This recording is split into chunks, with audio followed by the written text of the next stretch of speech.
네, 하나님께서 우리에게 주시는 오늘의 말씀 로마서 1장 8절에서 32절 말씀입니다.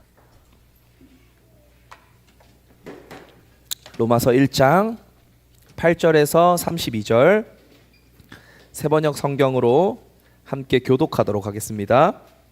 제가 한 절, 여러분 한 절, 그리고 마지막 절은 함께 읽도록 하겠습니다. 로마서 1장 8절에서 32절 말씀 함께 보도록 하겠습니다. 나는 먼저 여러분 모두의 일로 예수 그리스도를 통하여 나의 하나님께 감사를 드립니다. 그것은 여러분의 믿음에 대한 소문이 온 세상에 퍼지고 있기 때문입니다. 하나님은 내가 그 아들의 복음을 전하는 일로 중심으로 섬기는 분이시기에 내 마음속을 알고 계십니다. 나는 기도할 때마다 언제나 여러분을 생각하며 어떻게 해서든지 하나님의 뜻으로 여러분에게로 갈 수 있는 좋은 길이 열리기를 간구하고 있습니다. 내가 여러분을 간절히 보고 싶어하는 것은 여러분에게 신령한 은사를 좀 나누어 주어 여러분을 굳세게 하려고 하는 것입니다. 이것은 내가 여러분과 함께 지내면서 여러분과 내가 서로의 믿음으로 서로 격려를 받고자 하는 것입니다. 형제 자매 여러분, 여러분은 이것을 아시기 바랍니다. 나는 여러분에게 가려고 여러 번 마음을 먹었으나 지금까지 길이 막혀서 뜻을 이루지 못하였습니다. 나는 다른 이방 사람들 가운데서도 열매를 거둔 것과 같이 여러분 가운데서도 그것을 좀 거두려고 했던 것입니다. 나는 그리스 사람에게나 미개한 사람에게나 지혜가 있는 사람에게나 어리석은 사람에게나 다 빚을 진 사람입니다. 그러므로 나의 간절한 소원은 로마에 있는 여러분에게도 복음을 전하는 일입니다. 나는 복음을 부끄러워하지 않습니다. 이 복음은 유대 사람을 비롯하여 그리스 사람에게 이르기까지 모든 믿는 사람을 구원하는 하나님의 능력입니다. 하나님의 의가 복음 속에 나타납니다. 이 일은 오로지 믿음에 근거하여 일어납니다. 이것은 성경에 기록된 바 의인은 믿음으로 살 것이다 한 것과 같습니다. 하나님의 진노가 불의한 행동으로 진리를 가로막는 사람의 온갖 불경건함과 불의함을 겨냥하여 하늘로부터 나타납니다. 하나님을 알만한 일이 사람에게 환히 드러나 있습니다. 하나님께서 그것을 환히 드러내 주셨습니다. 이 세상 창조 때로부터 하나님이 보이지 않는 속성, 곧 그분의 영원하신 능력과 신성은 사람이 그 지으신 만물을 보고서 깨닫게 되어 있습니다. 그러므로 사람들은 핑계를 댈 수가 없습니다. 사람들은 하나님을 알면서도 하나님을 하나님으로 영화롭게 해드리거나 감사를 드리기는커녕 오히려 생각이 허망해져서 그들의 지각 없는 마음이 어두워졌습니다. 사람들은 스스로 지혜가 있다고 주장하지만 실상은 어리석은 사람이 되었습니다. 그들은 썩지 않는 하나님의 영광을 썩어 없어질 사람이나 새나 네발 짐승이나 기어다니는 동물의 형상으로 바꾸어 놓았습니다. 그러므로 하나님께서는 사람들이 마음의 욕정대로 하도록 더러움에 그대로 내버려 두시니 서로의 몸을 욕되게 하였습니다.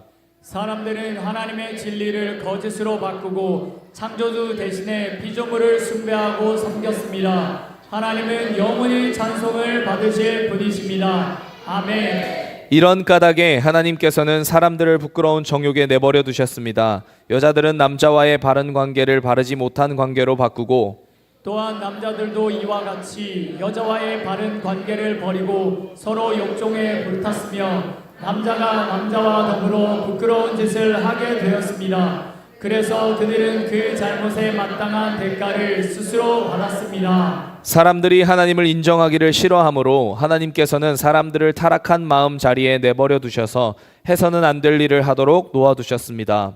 사람들은 온갖 불의와 악행과 탐욕과 악의로 가득 차 있으며 시기와 살이와 분쟁과 사기와 정의로 가득 차 있으며 수군거리는 자요, 중상하는 자요, 하나님을 미워하는 자요, 불손한 자요, 오만한 자요, 자랑하는 자요, 악을 꾸미는 모략꾼이요, 부모를 거역하는 자요, 우매한 자요, 신의가 없는 자요, 무정한 자요, 무자비한 자입니다. 함께 읽겠습니다. 그들은 이와 같은 일을 하는 자들은 죽어야 마땅하다는 하나님의 공정한 법도를 알면서도 자기들만 이런 일을 하는 것이 아니라 이런 일을 저지르는 사람을 두둔하기까지 합니다. 아멘. 하나님의 말씀입니다. 다 자리에 앉으시겠습니다. 네, 모니터가 켜져 있나요?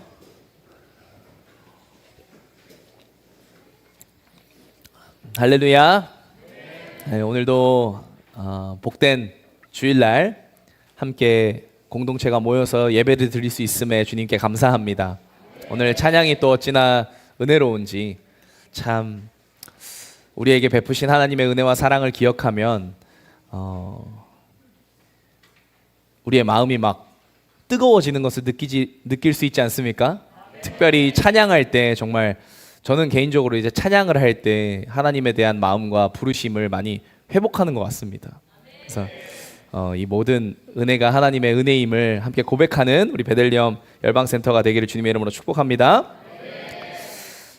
이제 시리즈 설교 2편입니다. 로마서 강해를 지금 하고 있는데 뭐 강해라고 하기는 조금 부끄럽고요. 이제 로마서부터 이제 바울의 서신서, 사도 바울의 서신서를 쭉 함께 살펴보며 복음에 대한 내용들을 함께 보기를 원합니다. 오늘 말씀도 이렇게 세 번역으로 함께 읽었는데, 여러분 세 번역으로 읽는 것은 뭐 많은 유익함이 있겠지만 특별히 제가 가지고 있는 가장 큰 이점이라고 생각되는 점은 저희가 전 세대 예배를 드리기 때문입니다. 그래서 다음 세대들과 우리 3세대들이 이제 글자를 익히기 시작하는 순간부터 좀 가끔은 그럴 때가 있어요. 행사를 드리거나 절기를 지킬 때 이 어감이 왠지 개역 개정을 하면 조금 더 뭔가 위험 있어 보이고 좀 멋있어 보이고 그런 효과는 있습니다.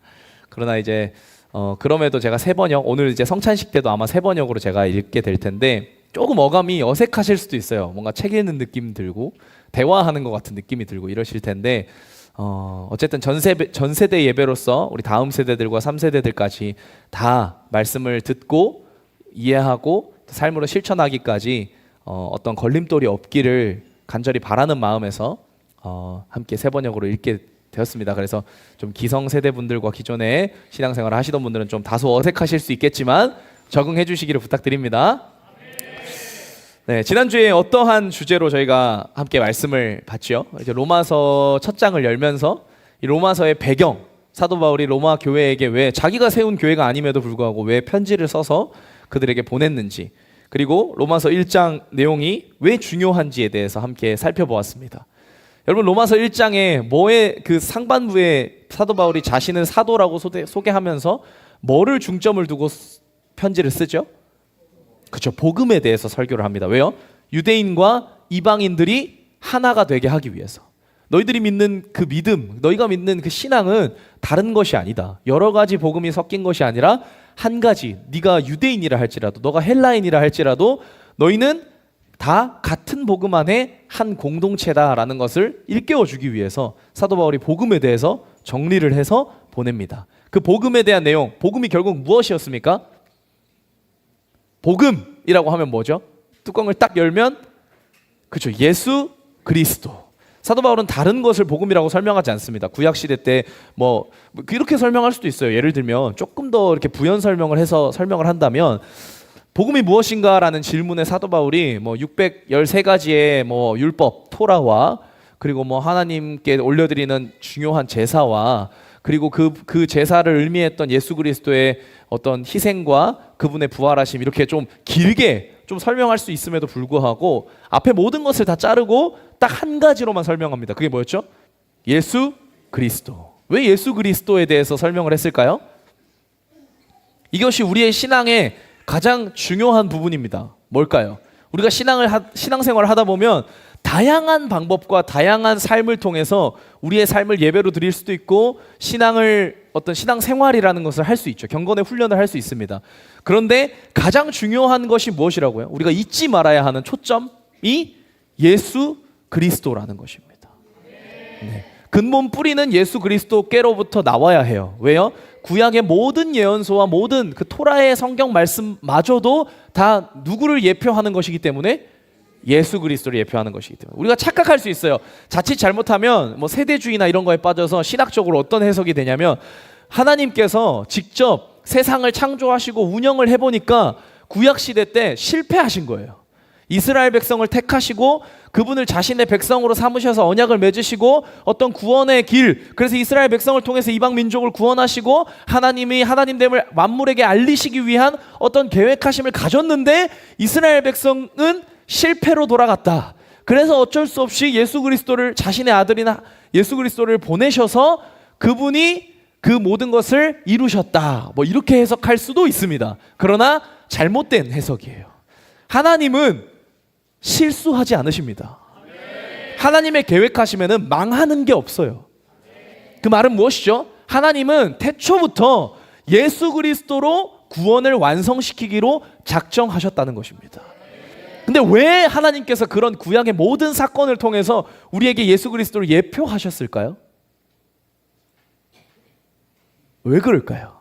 그 이유는 우리가 하나님께 지음받은 피조물, 인간이라는 존재이기 때문이에요. 왜냐하면 하나님의 질서 안에 우리는 살아가고 있죠. 세상의 모든 만물과 인간은 이 하나님께서 창조하신 창조의 바운더리 안에서 살아가고 있습니다. 저희가 절대 거스를 수 없는 것들이 있어요. 그게 뭐죠? 예를 들면 우리가 인간이 아무리 능력이 발달해도 거스를 수 없는 것들이 있어요. 그게 뭐죠? 그렇죠. 생명. 우리는 아직까지 생명을 살릴 수 있는 방법이 없습니다. 그죠? 또 중력. 그죠? 하나님께서 만드신 절대적인 힘. 그것을 우리가 거스를 수 있습니까? 없습니까? 아무리 우리가 시대가 발전해도 사람 자체가 중력을 거스를 수 있는 기술이 발전할 수도 없습니다. 네, 발전을 하려고 해도 발전할 수가 없어요. 왜요?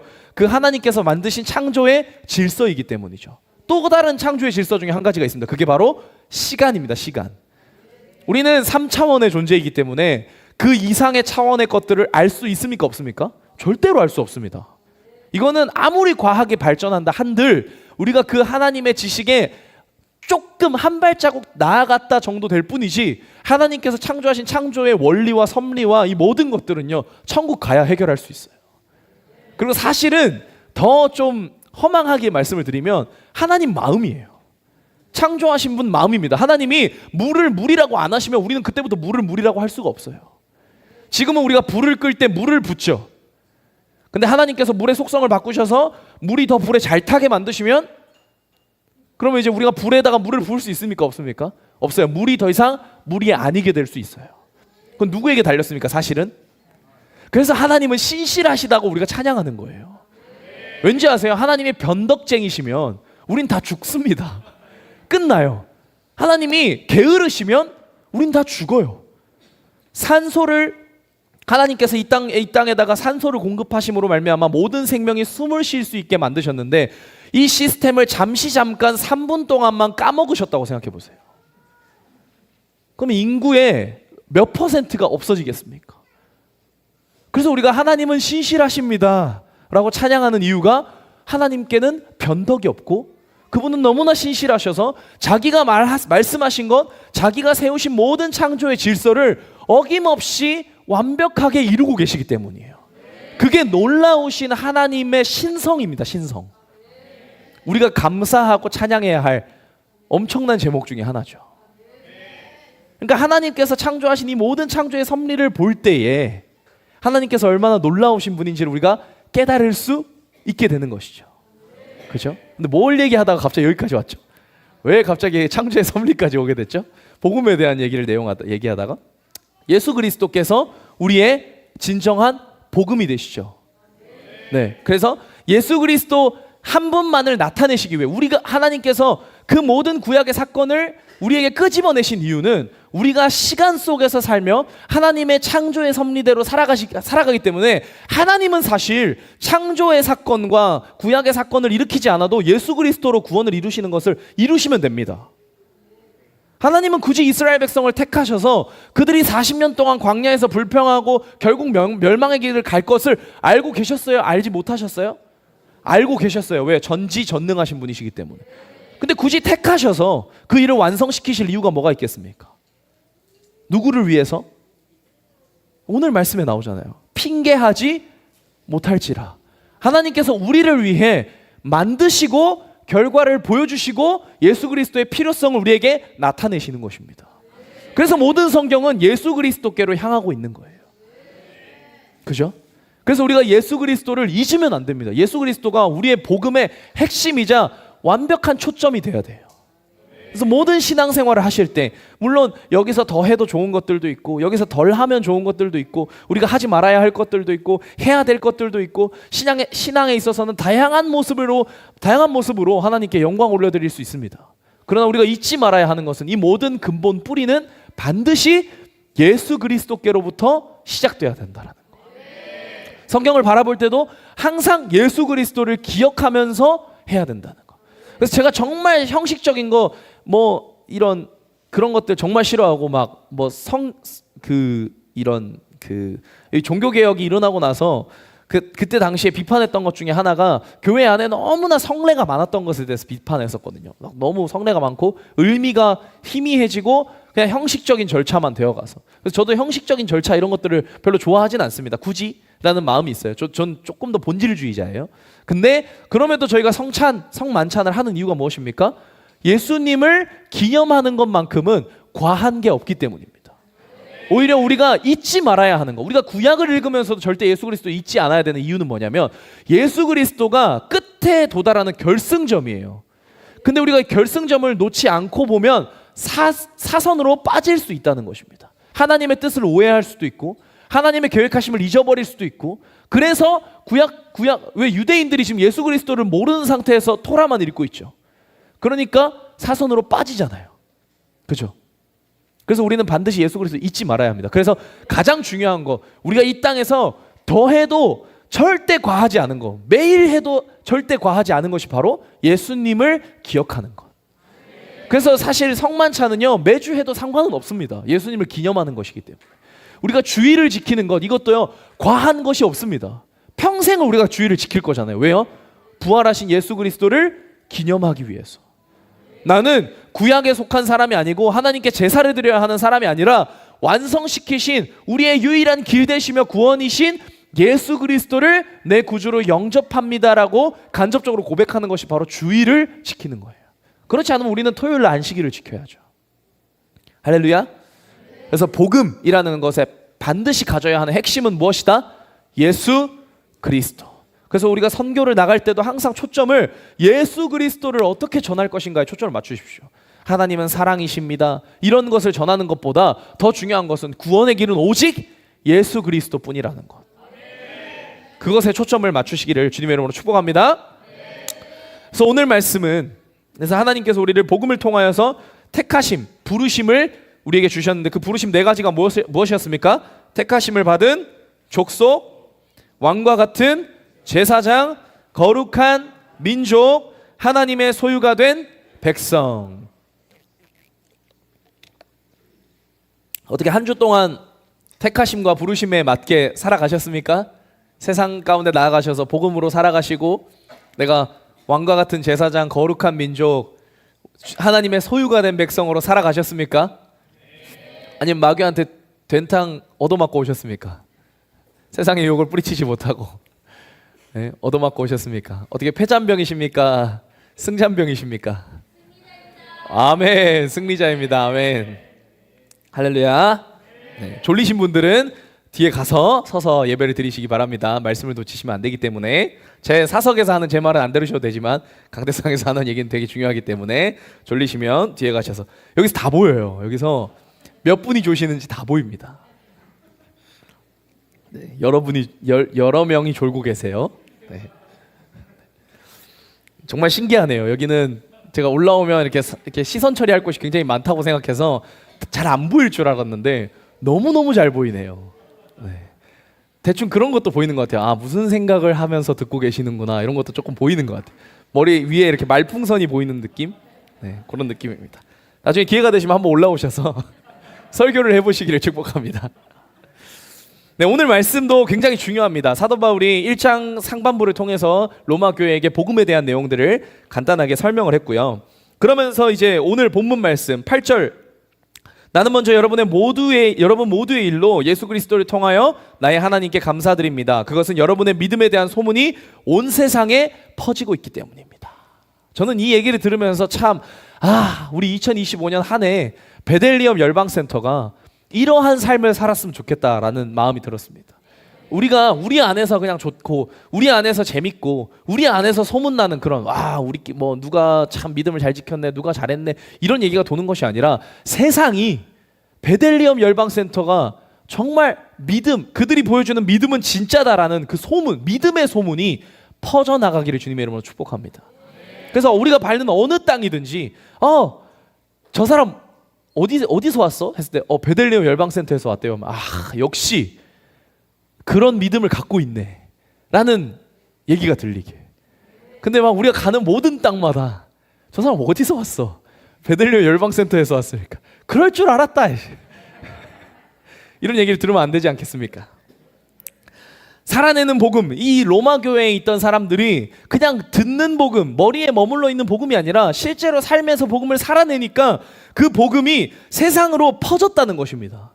우리의 믿음이 세상으로 퍼져나갔다는 것입니다. 여러분, 이거는 간절히 우리가 갈망해야 하는 것입니다. 주님, 내 믿음의 소문이 교회 안에 머물지 않게 하시고 세상으로 나가게 하여 주십시오.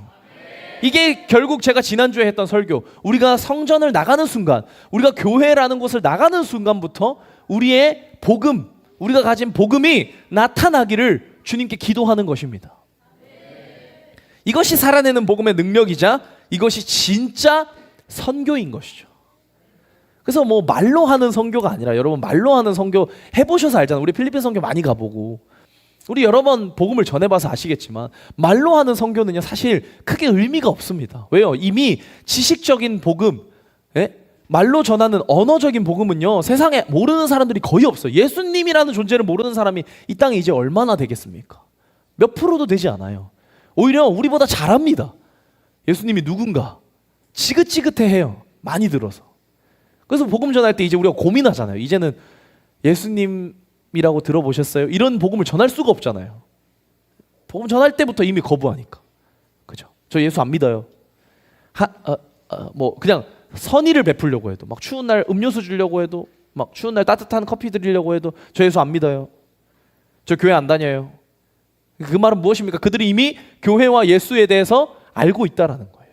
그럼 우리가 실제로 전하는 복음이 무엇이어야겠습니까? 향기여야죠. 향기. 그들이 냄새를 맡았을 때 이 좋은 향기 뭐야? 왜 사람이 지나갈 때 좋은 향기가 나면 호감도가 그렇게 상승한다고 해요. 그래서 사람들이 막 저걸 뿌리지 않습니까? 향수를 뿌리잖아요. 막 여자분들 이렇게 지나가실 때, 여자분들이 머리가 길고 숱이 많으시니까 샴푸 향이 훨씬 많이 풍기시거든요. 지나가실 때 샴푸 향만 확 풍겨도 호감도가 확, 무슨 좋은 냄새지? 어떤 사람의 집을 방문했을 때 그 집에 그 섬유유연제 냄새가 좋으면요, 집 왠지 깨끗한 것 같은 느낌이에요. 그 섬유유연제 냄새만 좋아도. 향기가 얼마나 중요합니까? 우리의 복음도 향기로 나타나야 된다는 거예요. 세상 사람들이 지긋지긋한 귀에 딱지가 앉을 정도로 듣는 그런 복음이 아니라 우리가 삶으로 나타낼 때, 우리의 삶에서 향기가 퍼질 때, 그리스도의 향기가 퍼질 때 그들이 이 향기 뭐야? 너무 좋다 하고 다가올 수 있게. 그런 말도 있잖아요. 꽃이 아름다우면 벌이 찾아온다. 우리가 가진 복음이 아름답고 향기로워야 찾아오지 않겠습니까? 근데 우리가 믿는 복음이 막 말은 예수 믿는다 하면서 세상에서 찌질이로 살고, 세상에서 복음을 나타내지 못하고 살고, 맨날 구박받고 게으르고 나태하고 우리의 삶에 예수님이라는 글씨를 찾아볼 수 없을 그런 삶을 산다면 세상 사람들이 무슨 생각을 하겠습니까?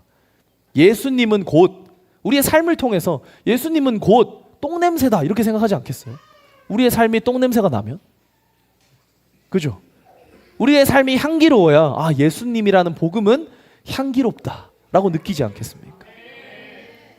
그래서 단순히 전하는 복음이 아니라 나타내는 복음, 이것이 바로 선교입니다. 그래서 8절을 통해서 사도 바울이 자신이 말하고 있는 복음을 전한다라는 것은 이러한 것이다라는 것을 얘기하고 있어요.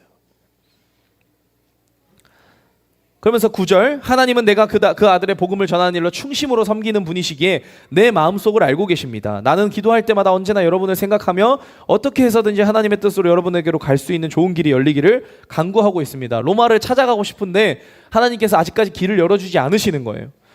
11절, 내가 여러분을 간절히 보고 싶어 하는 것은, 사도 바울이 로마 교회를 방문하고 싶은 가장 큰 이유는 여러분에게 신령한 은사를 좀 나누어 주어 여러분을 굳세게 하려고 하는 것입니다. 이것은 내가 여러분과 함께 지내면서 여러분과 내가 서로의 믿음으로 서로 격려를 받고자 하는 것입니다. 여러분이 11절에 말씀하고 있는 신령한 은사, 여기서 말하는 은사라는 것은 헬라어로 카리스마라는 단어인데요. 카리스마 많이 들어보셨죠? 카리스마. 이 헬라어로 카리스마라는 단어는 선물, 은사, 부여된 은총이라는 뜻을 갖고 있습니다. 결국 무엇입니까? 우리의 믿음을 굳세게 만들어주는 것. 이 오늘 본문 말씀 11절, 12절 말씀을 보면서 이 은사를 나눠준다라고 표현을 하고 있어요. 근데 나눠주는 이유가 무엇입니까? 여러분들을 더 굳세게 하기 위해서라고 얘기하고 있어요. 네, 결국 하나님께서 우리에게 주시는 이 카리스마, 이 선물, 은총, 여기서 말하는 이 은사는요, 우리가 생각하는 그런 성령의 은사만 포함하는 것이 아닙니다. 선물, 하나님께로부터 오는 어떤 신령한 것을 얘기하고 있어요. 근데 하나님께로부터 오는 이 신령한 것을 주시는 이유가 무엇입니까? 우리의 믿음을 굳건하게 하기 위해서, 우리의 믿음을 굳세게 만들어주는 것. 그래서 하나님께로부터 오는 신령한 것들은요, 우리의 믿음을 굳세게 만드는 데 사용되어야 합니다. 우리가 가지고 있는 모든 은사, 하나님께서 우리에게 주신 구원의 선물, 이 모든 것들은요, 결국 다 어디에 초점이 맞춰져 있어요? 우리의 믿음, 우리의 신앙과 직결되어 있는 거예요. 그래서 다른 용도로 우리의 은사를 사용하는 것이 아닙니다. 막 방언을 한다든지, 뭐 치유를 한다든지, 네? 막 예언을 한다든지, 이 모든 것들이요, 그 영혼의 믿음을 굳세게 하는 것, 또한 나의 믿음을 굳세게 하는 것, 또 하나님께서 우리에게 주시는 것이라 했잖아요. 신령한 은사라는 것은 결국 하나님께로부터 오는 선물인데, 여러분, 하나님께로부터 오는 선물 대표적인 게 뭐가 있습니까? 거저 내려온 것. 우리는 뭐 한 게 없는데 하나님께로부터 거저 내려온 것 뭘까요? 그죠? 구원이죠. 예수 그리스도. 조건 없는 사랑, 하늘에서 내려온 신령한 만나, 이것이 바로 하나님께서 우리에게 거저 주신 은총, 부여된 은총, 카리스마잖아요. 그럼 예수 그리스도 우리에게 주신 이유가 무엇입니까? 결국 우리의 믿음을 굳세게 하기 위해서. 다른 말로 하면 우리가 예수 그리스도를 붙잡을 때에, 하나님께서 주신 그 신령한 은사, 카리스마를 붙잡을 때 우리의 믿음이 굳건하여진다는 것입니다. 그러니까 다른 것에 의지하지 마십시오. 성도들 간에 서로 의지한다든지, 목회자를 의지한다든지, 어떤 상황을 의지한다든지, 예언을 의지한다든지, 여러분, 그게 중요한 것이 아닙니다. 우리의 믿음이 굳건해지려면 예수 그리스도, 우리의 신랑 되신 예수 그리스도를 굳건하게 붙잡으셔야 돼요. 그게 우리의 믿음이 강해지는 길입니다. 그래서 다른 것을 의지하시지 않으시기를 주님의 이름으로 축복합니다. 그래서 하나님께로부터 온 우리의 믿음을 굳세게 만들어주는 선물, 은혜, 그것은 그리스도 예수이신 것입니다. 그러면서 계속해서 설명하고 있어요. 이것은 내가 여러분과 함께 지내면서 여러분과 내가 서로의 믿음으로 서로 격려를 받고자 하는 것입니다. 여기서 사도 바울이 만나고 싶은 어떤 만남의 이유에 대해서 설명하는데, 그게 무엇입니까? 내가 로마에 있는 너희 성도님들 한 번도 본 적 없는, 내가 세우지도 않은 그 교회에 내가 너무 찾아가고 싶어. 너무 찾아가고 싶은데 그 이유가 무엇입니까? 내가 거기에 가서 함께 지내면서 여러분과 내가 서로의 믿음으로 서로 격려를 받고자 하는 것. 여러분, 우리가 교회 안에서 함께 모여서 공동체를 이루는 가장 큰 이유가 무엇입니까? 무엇입니까? 서로에게 힘이 되어주기 위함인 것입니다. 서로의 믿음을 굳건하게 지탱해주기 위함인 것입니다. 우리의 몸이 한 몸으로 이루어졌지만 각 다른 지체로 이루어져 있죠. 하나님께서 우리에게 몸을 이렇게 주신 이유가 무엇입니까? 서로가 서로를 지탱할 수 있게 하시기 위함입니다. 아무리 중요하다 한들, 심장이 너무너무 중요하지만 이 심장 밖으로 꺼내면 삽니까? 죽습니까? 죽습니다. 가장 중요한 위치에 가장 안전하게 보호하고 있습니다. 누가요? 다른 지체들이. 그죠?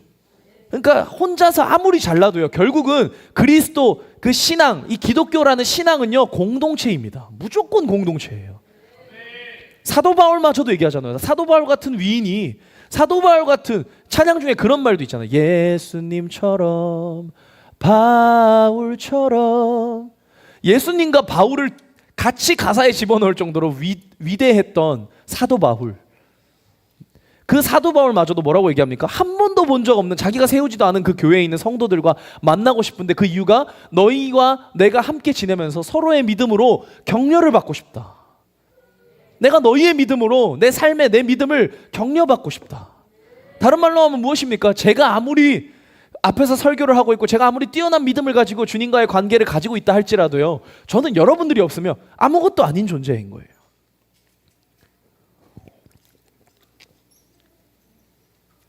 교역자가 아무리 뛰어나도요, 결국은 공동체가 없으면 제 혼자서 믿음을 지탱할 수 있는 힘이 있습니까? 없습니까? 없습니다. 죄는 혼자 있을 때 찾아오니까요.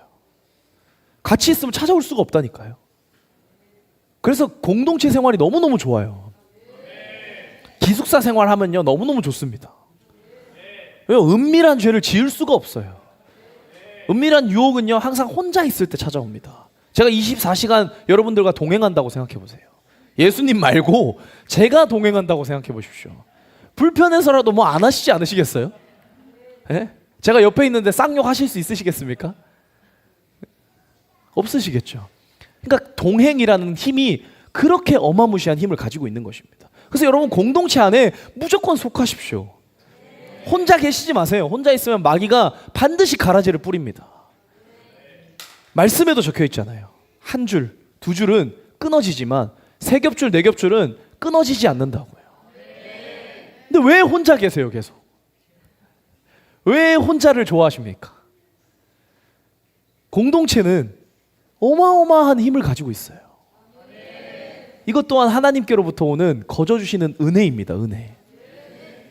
너희끼리 서로 부족하지만 힘을 합치면 어마무시한 힘을 가질 수 있을 것이다. 그게 하나님께서 주신 엄청난 영적 능력이에요. 근데 우리가 공동체에 나아가기 힘들어하는 가장 큰 이유가 무엇입니까? 부딪히고 깨지는 과정이 너무 아프기 때문에. 공동체 생활이라고 가서 기대하면서 갔는데, 내 믿음을 견고하게 만들고 굳건하게 만들 수 있을 줄 알고 갔는데 더 마음이 어렵고 더 시험 들고 저 사람 때문에 괜히 교회 나오기 싫고 이런 마음이 드니까 우리가 공동체를 피하고 혼자 있게 되는 거죠. 근데 여러분, 죄를 피하는 방법은요 공동체로 나오는 것밖에 없습니다. 혼자 있을 때 그 유혹, 그거 이겨낼 수가 없어요.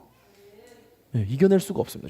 여러분, 죄 중에도 이 예수 그리스도의 그 능력으로, 피의 능력으로 이겨낼 수 있는 죄가 있고요, 피해야 하는 죄가 있습니다. 예를 들면 음란은요 이겨낼 힘이 없습니다.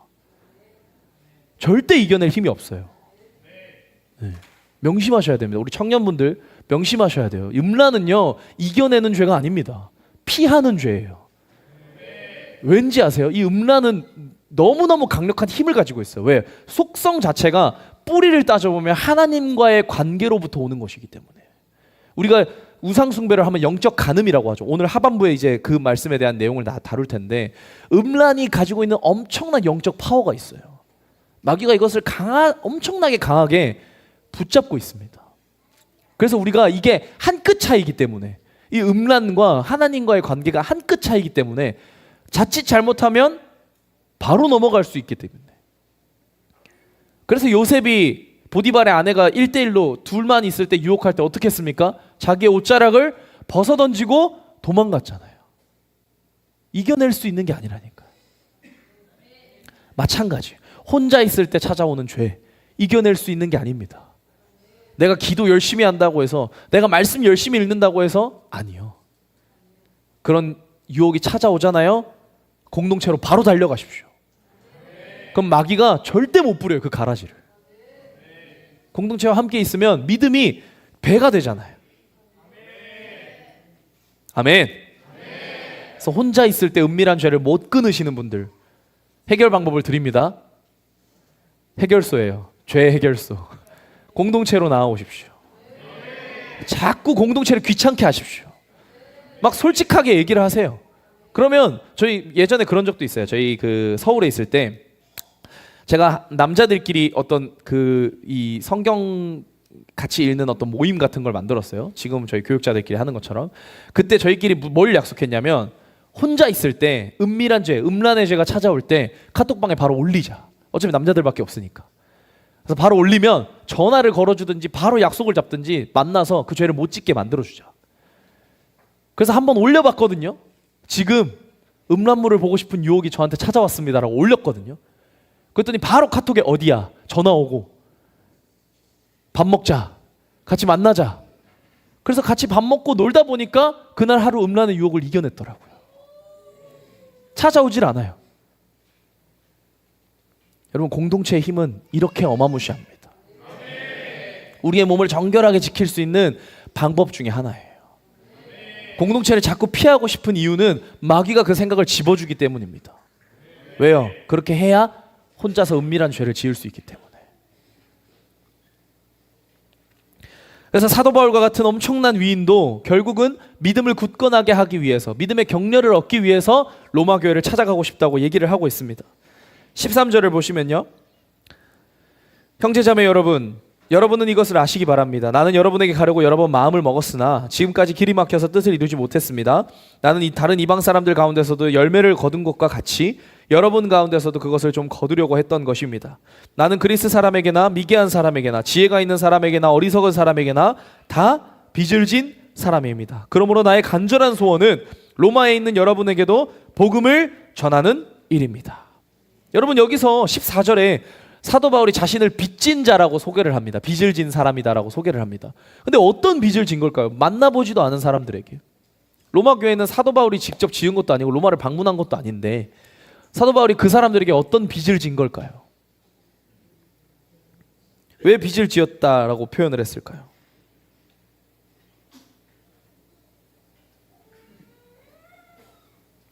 그리스 사람, 미개한 사람, 지혜로운 사람, 어리석은 사람, 그 누구에게든지 결국 우리가 복음을 전한 이 사도 바울이 얘기하는 빚진 자라는 것은요, 1장 15절에 보면 로마에 있는 여러분에게 복음을 전하는 일, 이게 간절한 소원이라고 얘기하죠. 그 말은 무엇입니까? 사도 바울이 이 모든 사람, 그리스 사람이든지 미개한 사람이든지 지혜 있는 자이든지 어리석은 자이든지 다 누구든지 상관없이 그들에게 무엇을 빚진 자이기 때문에? 복음을 빚진 자이기 때문에, 내가 복음을 전해야 하는 자로서 그 역할을 감당해야 되기 때문에 내가 빚진 자라고 얘기를 하고 있어요. 또 하나는요, 로마서 13장 8절을 보면요, 서로 사랑하는 것 외에는 아무에게도 빚을 지지 마십시오. 남을 사랑하는 사람은 율법을 다 이룬 것입니다. 결국 아무에게도 빚을 지지 말라. 서로 사랑하는 것 외에는 아무에게도 빚을 지지 말라. 그것은 무엇입니까? 우리는 서로 어떤 빚을 진 관계입니까? 서로 사랑의 빚을 진 관계라는 거예요. 예수님께서 사랑의 빚 말고는 서로 빚을 지지 말라 했어요. 그 말은 무엇입니까? 우리에게 남아있는 빚은 무엇입니까? 사랑의 빚. 사도 바울이 얘기하고 있는 내가 빚진 자라는 것은 내가 그 땅 가운데 나아가서 복음을 전해야 하며 내가 그 땅 가운데 가서 여러분들에게 사랑을 전해야 하는데 그게 내 간절한 소원입니다. 그래서 길이 열리기를 기다리고 있습니다라고 얘기하고 있어요. 이게 베들리엄 열방센터, 이 선교센터라는 곳이 가지고 있어야 하는 정체성이에요. 우리는 누구에게나 복음을 전해야 하는, 복음을 빚진 자다라는 것을 잊지 않고 살아가야 합니다. 우리의 삶의 포커스를 두고 살아가면 안 돼요. 그러면 우리의 부르심과 택하심과 하나님께서 주신 사명을 잊어버리고 살아갈 수밖에 없습니다. 왜요? 우리의 삶이 너무너무 바쁘고 정신없이 흘러가니까요. 한 주간 삶을 돌아보십시오. 우리가 한 주간 삶을 돌아볼 때에 여러분들이 몇 퍼센트만큼 여러분의 삶에 집중했고 몇 퍼센트만큼 복음을 전하는 일에 집중을 했습니까? 아마 절반 넘게 아마 자신의 삶의 포커스를 더 많이 두셨을 거예요. 출근해야 되는 거, 가서 일해야 되는 거, 직장인들과 만나야 되는 거, 친구들과 관계를 맺어야 되는 거, 내 자녀들 케어해야 되는 거, 내 부모를 효도해야 되는 거, 이런 내 삶의 포커스를 두고 살아가면요, 부르심은 온데간데 없이 사라진다니까요. 우리는 시간이라는 제약 속에 살아가기 때문에 우리의 부르심을 잊어버릴 수 있는 가장 좋은 길은요, 바쁜 거예요. 우리의 삶이 바쁘면 우리의 부르심은 없어집니다. 그래서 한 주 한 주 열심히 살다 보면 그냥 주일이에요. 그리고 주일날 설교 말씀을 들으면 맞아, 내가 복음을 전하는 자로서, 내가 복음을 빚진 자로서, 사랑을 빚진 자로서 그 삶을 살아야지, 아멘 하고 교회를 나가는 순간 또 다시 내일 출근해야 되네, 부장님이 나한테 서류 쓰라 했었는데 서류만 내일까지 작성해서 내라 했는데 하면서 집에 가서 다시 서류에 집중하고 그 직장의 삶, 내 개인의 삶에 집중하는 순간 다시 또 토요일까지 부르심을 잊고 살아가는 거예요. 그리고 주일에 또 말씀을 맞다, 복음 전하기로 했었지, 복음을 살아내기로 했었지. 그래서 다른 교회에서는 수요 예배, 금요 성령 집회, 철야 예배, 새벽 예배 이런 걸 다 하는 이유가 무엇입니까? 저희가 바보여서 그래요. 매일매일 말씀을 읽고 살아가니까. 그러니까 주일날 말씀을 듣고 월요일날 새벽에 또 말씀을 듣는 거예요. 맞아. 왜? 주일 저녁에도 까먹으니까. 주일날 말씀을 들었는데도 저녁에 까먹으니까 새벽에 다시 하나님 말씀하시는 거예요. 까먹지 마라이. 너는 복음의 빚진 자다. 너는 사랑의 빚진 자다. 까먹지 마라. 그래서 하루하루 새벽 기도가 참 이제 좀 나이가 들어보니까 유익하다라는 생각이 들었어요. 제가 20대까지만 해도 정말 새벽 기도 너무너무 싫어했거든요. 왜 만들었는지를 모르겠어. 우리나라에만 있어. 너무 화가 나는 거예요. 누가 만든 거야 대체. 아니 복음은 서양에서 들어왔는데 왜 우리끼리 갑자기 새벽 예배를 만들어? 그 새벽 아침에 일찍 일어나가지고 괜히 복음을 듣고 복음을 듣고 괜히 예배 드린다고 새벽에 가. 제가 왜냐면 새벽 기도 최대 피해자예요. 어려서부터 새벽 기도 너무 많이 따라갔어가지고 부모님이 잘 때마다 데려가셨단 말이에요. 아무리 자는 척을 해도 소용이 없어요. 얼굴에 물을 붓든지 뭐 이미 뭐 무서우니까 대들지도 못하고 최대한 자는 척 해보거든요. 어떻게 해서든지 너무너무 피곤한 척을 하면 안 데려가실 수도 있지 않을까 하는 기대감에 30분까지 일어나야 돼. 30분에 출발해야 되는데 29분까지 자는 척하고 있어봤어요. 아무 의미가 없어요. 방 들어와서 불 켜고 일어나라 3, 2, 1 하면 제가 일어나 있어요. 몸이 기억하고 있거든요. 당해보신 분들 아실 거예요. 우리 수지 간사님이랑 세현 전사님도 저희 집에 한번 파견 온 적이 있었거든요. 그 파견 왔을 때 새벽 예배를 드려봤어요. 두 사람 다 굉장히 아침잠이 약한 사람들인데도 다 갔어요. 넷째 이모를 이길 수 있는 방법이 없거든요.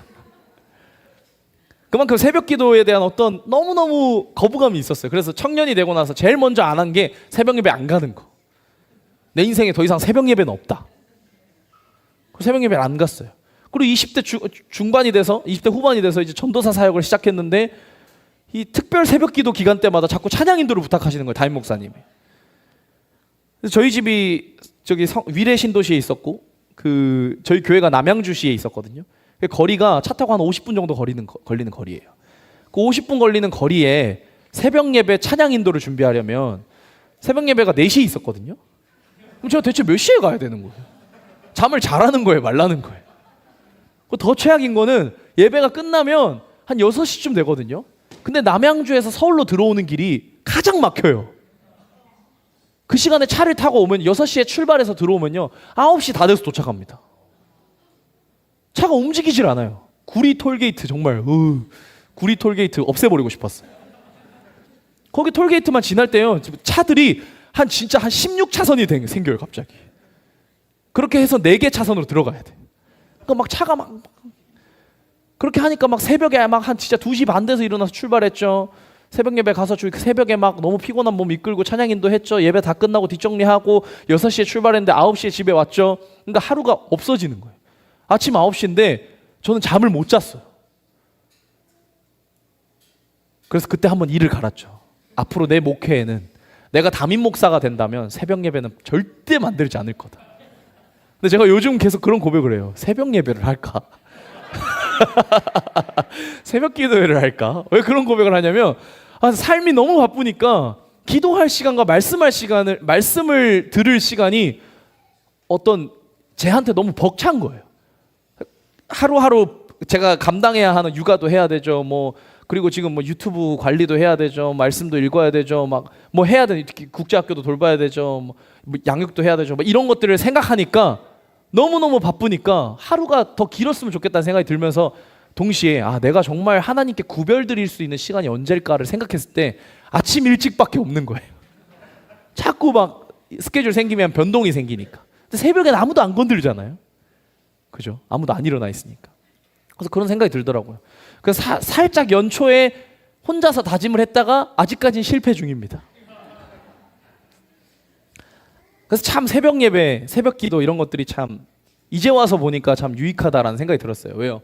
우리가 날마다 하나님의 말씀을 들을 수 있다는 것, 날마다 부르심을 회복할 수 있다는 것만큼 좋은 게 없습니다. 그러면요 하루하루가 결국 여러분이 살아가는 하루하루는요 오늘 말씀에 나오잖아요. 사도 바울이 내가 이방인들로부터 얻었던 열매를 여러분들에게도 얻기를 원한다. 하나님께서 우리에게 바라시는 그 열매가 무엇입니까? 결국은 우리 하루하루의 열매예요.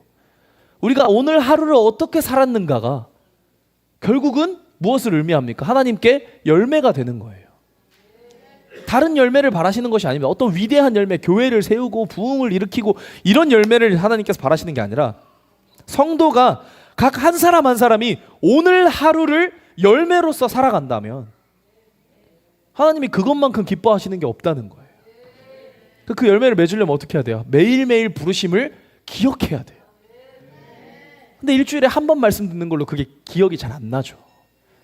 그래서 수요 예배도 하고 금요 성령 집회도 하고 철야 예배도 하고 새벽 예배도 하고 토요일 날 막 리더 모임도 하고 찬양팀 연습도 하고 이 다양한 교회 안에 시스템 프로그램을 통해서 우리 안에 계속 일깨워 주는 것입니다. 그래서 여러분 포기하지 마십시오. 매일 기도하시는 분들, 매일 말씀 듣는 분들, 뭐 유튜브로 이번 주 설교 막 반복해서 들으시고 막 이런 분들도 많으신데 여러분 잘하고 계세요.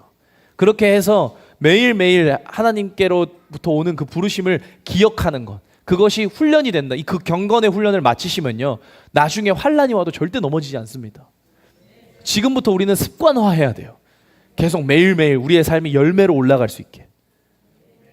그것부터 안 되는 분들은요 나중에 순교 뭐 그런 핍박대 이겨내 이런 거 아무것도 없습니다. 너무너무 무서운 말씀이 있잖아요.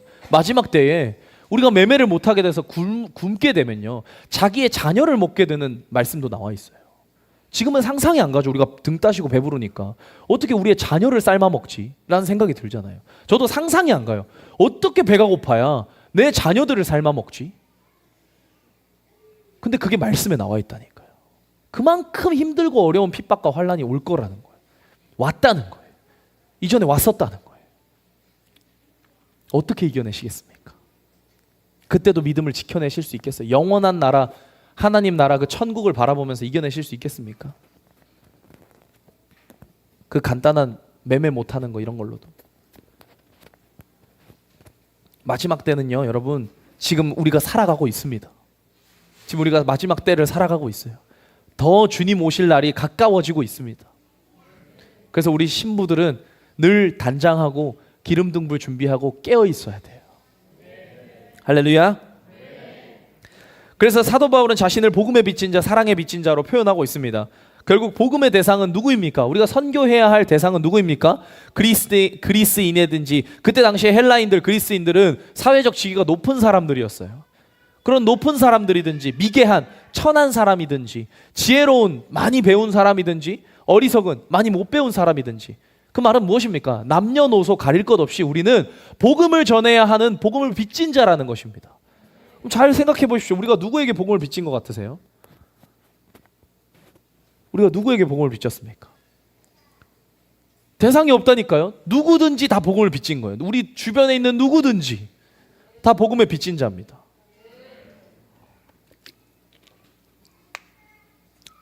추매 집사님 마트에서 일하실 때 주변 분들 일하시는 분들께 복음 전하십니까? 박장로님 거래처 사람들께 만나시면 일 얘기하십니까? 복음 전하십니까? 그죠? 우리의 삶이 이렇다는 거예요. 우리 주변에 복음을 들어야 할 사람이 너무너무 많은데 우리는 그들에게 복음을 빚진 자인데 왜요? 하나님이 우리를 청지기로 부르셨잖아요. 너희에게 내가 맡겼다. 그 말은 무엇입니까? 우리에게 무엇을 맡기셨습니까? 영혼들을 맡기셨어요. 나를 지으신 이가 하나님, 나를 부르신 이도 하나님, 나를 이곳 가운데 세우신 분도 누구십니까? 하나님이세요. 그럼 나를 마트로 보내셨든지 버무 하이테크로 보내셨든지 베델루프 캠으로 보내셨든지 베델리엄으로 보내셨든지 어느 곳이든지 내가 서 있는 그곳은 결국 무엇입니까? 하나님께서 보내신 곳입니다. 그러면 그곳에 반드시 나에게 맡기신 영혼들이 있다는 거예요. 옛날에 어떤 엄청난 간증이 있었어요. 어떤 한 권사님이 아파트에 사셨는데 복음을 전하는 게 너무 어려워서 한 번도 아파트에 계신 주민들한테 한 번도 복음을 전하신 적이 없으셨대요. 근데 어느 날 갑자기 자기 옆집에 살던 사람이 막 쾅쾅쾅쾅 문을 두드리는 거예요. 그래서 문을 열어줬더니 그 사람이 엄청 화를 내면서, 그 사람 무신론자였거든요. 불교였나 무신론자였나 기억이 안 나는데 그 사람이 엄청 화를 내면서 나한테 왜 대체 복음을 안 전했냐고 화를 그렇게 내더래요. 당신 왜 혼자 천국 가려고, 나 지옥 가게 왜 내버려뒀었냐고. 그래서 무슨 일인지 들어보니까 간밤에 꿈에 자신이 지옥에 가는 꿈을 꿨대요. 그러면서 예수님이 복음을 믿어야, 나를 믿어야 천국 갈 수 있는데 너에게 복음을 전하는 자가 아무도 없어서 네가 천국을 못 가고 있다라고 그렇게 말씀을 해주셨다는 거예요. 그렇게 생각해보니까 옆집 사는 사람이 교회를 엄청 열심히 다니는 권사님이야. 너무너무 화가 나서, 지옥이 믿어지니까 너무너무 화가 나서 옆집에 가서 막 문을 두드렸대요. 혼자 천국 갈 거냐고, 왜 나한테 복음 안 전하냐고. 여러분, 이거 가볍게 넘길 일이 아닙니다. 하나님은요, 여러분의 삶 주변 환경에 영혼들을 맡기셨어요.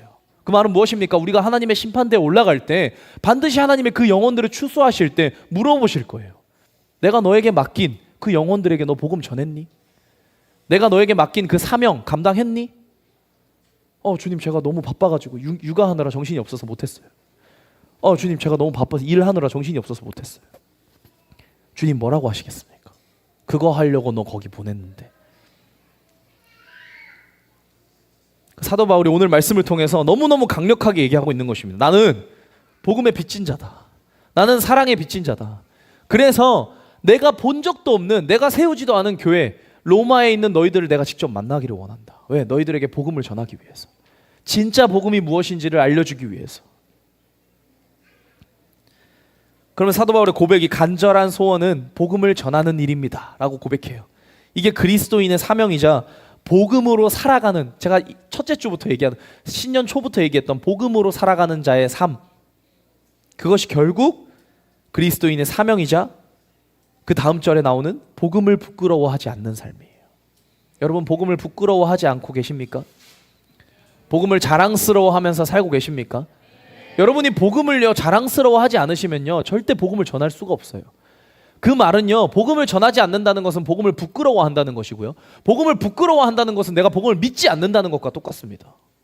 내가 복음을 믿는데 어떻게 부끄러워하고, 내가 복음을 부끄러워하지 않는데 어떻게 전하지 않겠습니까? 당당하게 전하십시오. 당당하게 자랑하십시오. 당당하게 전하십시오. 저도 복음을 전하는 게 상당히 어렵더라고요. 제가 재작년에 일본 선교를 갔었을 때, 우리 연합하는 교회들과 함께 일본 선교 오사카를 갔었을 때, 그때 잠깐 그 도톤보리에서 노방전도를 하는 시간이 있었거든요. 그때 제 기억에 제가 박장로님이랑 같은 조였나 그랬어요. 박장로님이랑 또 어른 한 분 더 계셨던 것 같은데 기억이 안 나는데, 근데 장로님이 너무 복음을 잘 전하시는 거예요. 막 지나가는 청년들한테 그냥 가서 막 언어도 안 되는데 가서 막 뭐라 말씀을 하고 계세요.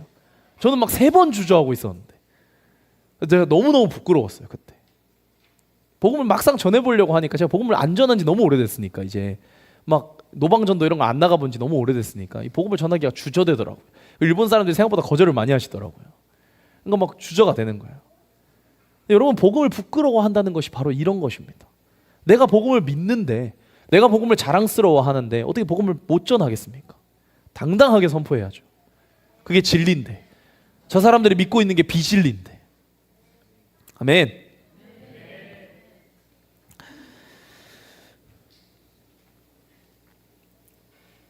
그래서 로마서에서 말씀하고 있는 이 복음이라는 것은 결국 예수 그리스도를 나타내는데, 이 예수 그리스도가 결국은 모든 믿는 사람들을 구원하는 능력이라고 말씀하고 계세요. 오늘 본문 말씀에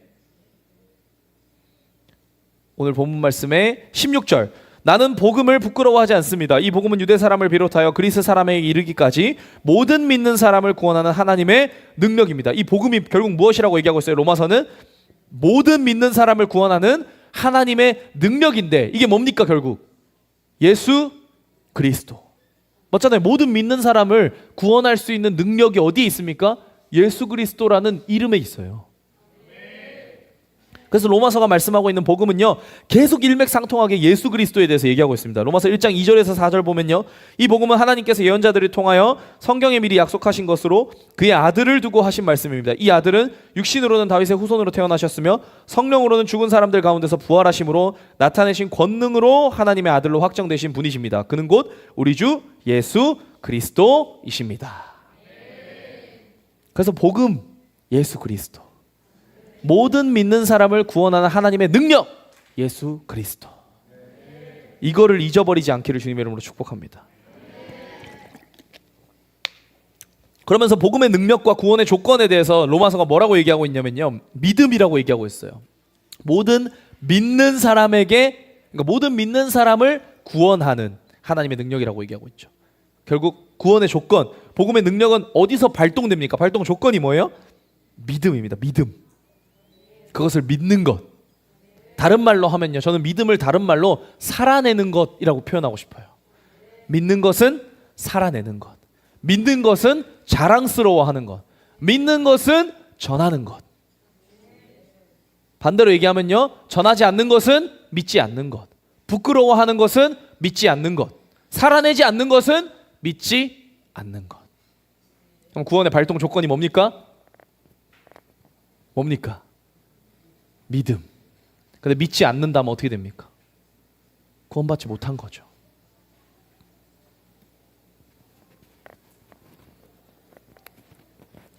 예수 그리스도를 믿는 믿음과 그의 부활을 믿는 믿음, 이것이 복음의 능력의 발동 조건입니다.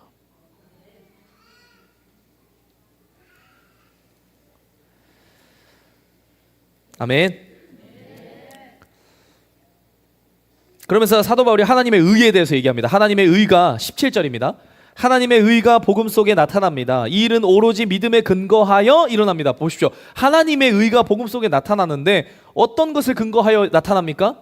믿음을 근거로 나타나요. 그러니까 우리가 하나님의 의, 그 복음 속에 나타나 있는 예수 그리스도를 통해 우리가 알 수 있는 하나님의 의로우심, 하나님의 뜻하심을 우리가 알 수 있는 방법은요, 오직 어디에 있습니까? 예수 그리스도를 믿는 믿음 안에 있는 것입니다. 우리가 예수님을 믿지 못하면요, 하나님의 계심을 알 수가 없어요.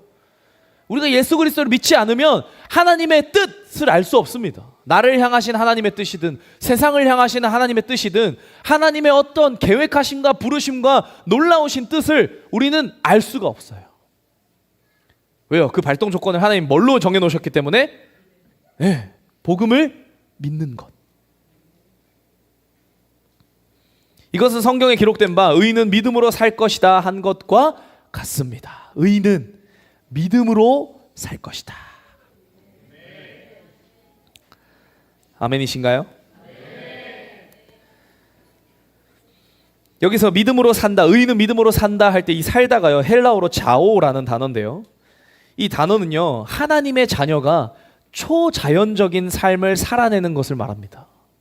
어떤 우리가 생명을 가지고 살다 이런 뜻이 아니라 하나님의 자녀로서의 삶을 살게 되는 것. 의인은 믿음으로 말미암아 하나님의 자녀로서의 삶을 살 것이다 라고 얘기하고 있는 거예요. 근데 그 하나님의 초자연적인 삶을 살아내는, 자녀로서의 초자연적인 삶을 살아내는 삶, 그것이 어디로부터 온다고요? 예수 그리스도를 믿는 믿음으로부터 온다고요. 그래서 여러분, 믿음이 너무너무 중요한 것입니다. 그래서 아직도 막 믿음, 구원은 믿음으로 받는 거다, 행함으로 받는 거다, 그런 얘기들이 계속 나도는 이유가 무엇입니까? 성경에서 행함이 너무너무 중요한데도 불구하고 믿음을 너무너무 강조하고 있기 때문이에요.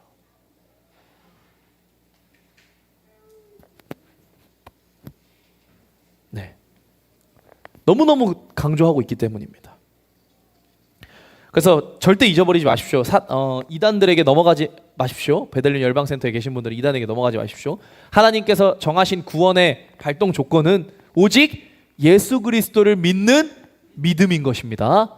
아시겠죠? 안식일을 지키는 것도 아니고 제사를 지내는 것도 아니고 우리 안에 어떤 가계로부터 흐르는 저주를 끊어내는 것도 아니고 성령 은사를 하는 것도 아니고 예언을 하는 것도 아니고 방언을 하는 것도 아니고 오직 구원은 믿음으로만 받는 것입니다. 근데 그 믿음이 뭐라고 했죠? 결국 살아내는 것. 그죠? 아싸, 이제 이단 소리 안 듣겠다.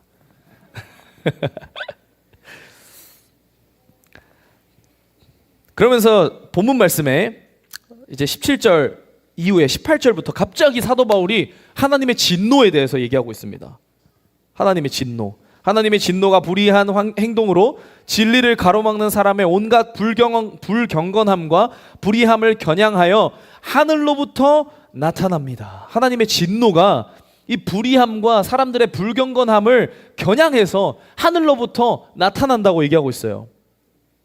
그 불경건함과 불의함이 무엇인지 하반절에 나옵니다. 19절. 하나님을 알만한 일이 사람에게 훤히 드러나 있습니다. 하나님께서 그것을 환히 드러내 주셨습니다. 여러분, 복음은요, 숨겨져 있지 않습니다. 복음은 모르고 살아갈 수가 없습니다. 네, 예수 그리스도를 아는 지식은요, 하나님을 아는 지식은요, 하나님이 분명히 로마서를 통해서 드러내어 놓으 환히 드러내 놓으셨다고 해요. 그냥도 아니고 모두가 알 수 있게. 이 세상 창조 때로부터 하나님의 보이지 않는 속성, 곧 그분의 영원하신 능력과 신성은 사람이 그 지으신 만물을 보고서 깨닫게 되어 있습니다. 그러므로 사람들은 핑계를 댈 수가 없습니다. 여러분, 이게 놀라운 말씀 아닙니까? 우리가 하나님이시구나, 영원하신 능력과 위대하신 분이시구나를 알 수 있는 것을 우리가 뭘 보고 알 수 있다고요? 하나님이 창조하신 만물 세계를 보고 알 수 있대요. 이게 놀라운 말씀이죠. 사실 그렇잖아요. 저희가 이 세상 모든 만물을 보면요, 과학자들도 놀랍다고 얘기합니다. 우주의 신비를 얘기할 때요, 말도 안 될 정도로 놀랍다고 얘기해요. 네. 다 철학으로 빠지는 이유가 뭡니까? 너무 심오하기 때문이에요. 우리가 세상의 모든 창조 질서와 우주에 대해서 알아보는 순간 나라는 존재가 정말 허무맹랑하게 느껴지거든요. 나는 이 지구라는 이 행성 안에서 70억 되는 인구가 아등바등 막 옆 사람이랑 싸우고 지지고 볶고 막 이렇게 살고 있는데, 저기 멀리서 그 망원경으로 보니까 지구는 태양계 안에 속해 있고, 태양계 안에서도 너무너무 작은 행성이고, 그 지구에 비해서 다른 행성들 너무너무 크고, 태양은 또 어마무시하게 크고, 우리가 여기서 조금이라도 다른 곳으로 궤도를 틀면 다 죽어버리는 그런 위태위태한 상황 속에서 살고 있는데, 그 태양계를 이루고 있는 이 그 태양계와 똑같이, 제가 나중에 우주에 관한 영상을 나중에 한번 보여드릴게요. 이 태양계와 같은 어떤 그런 별 행성들이 모여 있는 모임, 그것이 막 수천억 개씩 모여 있는 게 은하인데, 또 그 은하가 수천억 개씩 모여 있는 게 뭐다 그런 얘기를 해요. 그래서 막 그 유튜브 영상 같은 데 보면 우주 여행 영상 이런 거 있거든요. 그런 거 보면, 자, 제가 지금부터 빛의 속도로 우주를 여행해 보겠습니다 이러면서 막 움직여요. 근데 정말 그걸 볼 때마다 무슨 생각이 드냐면, 우린 정말 하찮은 존재구나를 느껴요. 왜요? 빛의 속도면 여러분 엄청나게 빠르잖아요. 그죠? 빛이 1초에 지구 7바퀴 반을 돌거든요. 우리는 1초에 몇 미터나 뛸 수 있겠습니까? 그죠? 근데 빛의 속도는요, 1초에 지구 7바퀴 반을 돈대요. 어마무시한 속도잖아요. 그죠? 어마무시한 속도잖아요. 근데 그 빛의 속도로도 저 다른 은하에 있는 태양계와 비슷한 어떤 우리 은하와 비슷한 은하를 안드로메다 이렇게 표현했던 것 같은데, 그 옆에 이웃집에 있는 이웃집 은하에 가서 우리랑 비슷한 행성을 찾기 위해서 가기 위해서도 빛의 속도로 몇 억 광년 이렇게 걸린대요. 몇 억 광년. 빛의 속도로 갔는데도 몇 억 광년이 걸린대요. 여러분, 그러면 우리는 살아생전 갈 수 있습니까, 없습니까? 살아생전 갈 수가 없죠. 빛의 속도가 1초에 7바퀴 반 돈다는, 지구 7바퀴 반 돈다는데, 저희는 살아생전 지구 7바퀴 반 돌려면요, 저는 지금부터 목회를 포기하고 비행기만 타고 다녀도 몇 달이 걸릴지 몰라요. 지구 7바퀴 반 도는데. 그죠? 제가 그래도 체력이 있으니까 계속 비행기만 타고 있을 수는 없잖아요. 사람은 그렇게 무지하고 나약하고 하찮은 존재라고, 우주로 봤을 때. 그건 과학자들도 인정을 합니다. 그 모든 만물을 봤을 때, 어떻게 근데 그 정말 많은 은하, 정말 많은 우주 속에서 태양계라는 곳 안에, 태양계라는 곳 안에, 지구라는 행성 안에, 아시아라는 대륙 안에, 대한민국이라는 나라 안에, 볼게요. 대구광역시 안에, 달서구 안에, 그 안에 저로 얘기를 하면, 제가 대구에서 태어났거든요. 달성에서 태어났나요? 달서구에서 태어났나요? 아무튼 대구에서 태어났거든요. 여러분, 대한민국, 여러분 웃으면서 그런 얘기를 해요. 그 정치 운동 하시는 이런 분들 중에 그런 말씀하세요. 우리가 정말 운이 좋아서 여기서 태어났지 500km만 위에서 태어났어 봐라. 여러분 500km만 위에서 태어났어도 우리는 정반대의 삶을 살아야 돼요. 그죠? 500km 위면 북한이잖아요. 부산에서 500km 위여도 북한이잖아요. 그죠? 그러니까 우리는 500km 위에만 태어났어도 예수님을 못 믿었을 수도 있어요. 근데 정말 놀라운 확률 중에 확률로, 정말 놀라운 확률 중에 확률로 대한민국 안에 대구 광역시라는 그 시 안에, 달서구라는 구 안에 이재욱이라는 사람과 최미지라는 사람 사이에서 제가 태어났다고요. 놀랍지 않습니까? 엄청나 어마무시한 확률 아닙니까 이거는? 그죠? 그러면서 우리의 육체가, 우리의 살아가는 환경이 어떻게 돌아가고 있어요? 말도 안 되게 정교하게 살아가고 있어요. 우리는 마치 누가 만들어 온 그 틀과 울타리 안에서 살고 있는 것처럼 너무너무 정교하게 살아가고 있어요. 그죠? 조금만 뭐가 어긋나도 바로 죽거나 없어져 버려요. 그죠? 태양이 조금만 움직여도 죽는다잖아요. 지구가 자전하는 것을 잠깐 멈춰도 죽고 공전하는 것을 잠깐 멈춰도 죽고. 왜요? 공전하거나 자전하는 걸 멈추면 중력이 없어지거든요. 그럼 우리는 갑자기 하늘로 날아요. 근데 우리의 육신이 하늘로 날았을 때 살 수 있습니까? 하늘로 날았다가 다시 중력이 돌아오면 그 무게 그대로 땅으로 추락해야 되는데 우리는 다 죽잖아요. 그죠? 하나님이 세상을 멸망시키는 것은 어려운 게 아니라니까요. 너무너무 쉬운 방법으로 하실 수 있어요. 아까 얘기했던 것처럼 산소의 공급을 잠깐 15분만 지구의 공급을 끊어버리면 이 땅에 살아있을 피조물이 없습니다.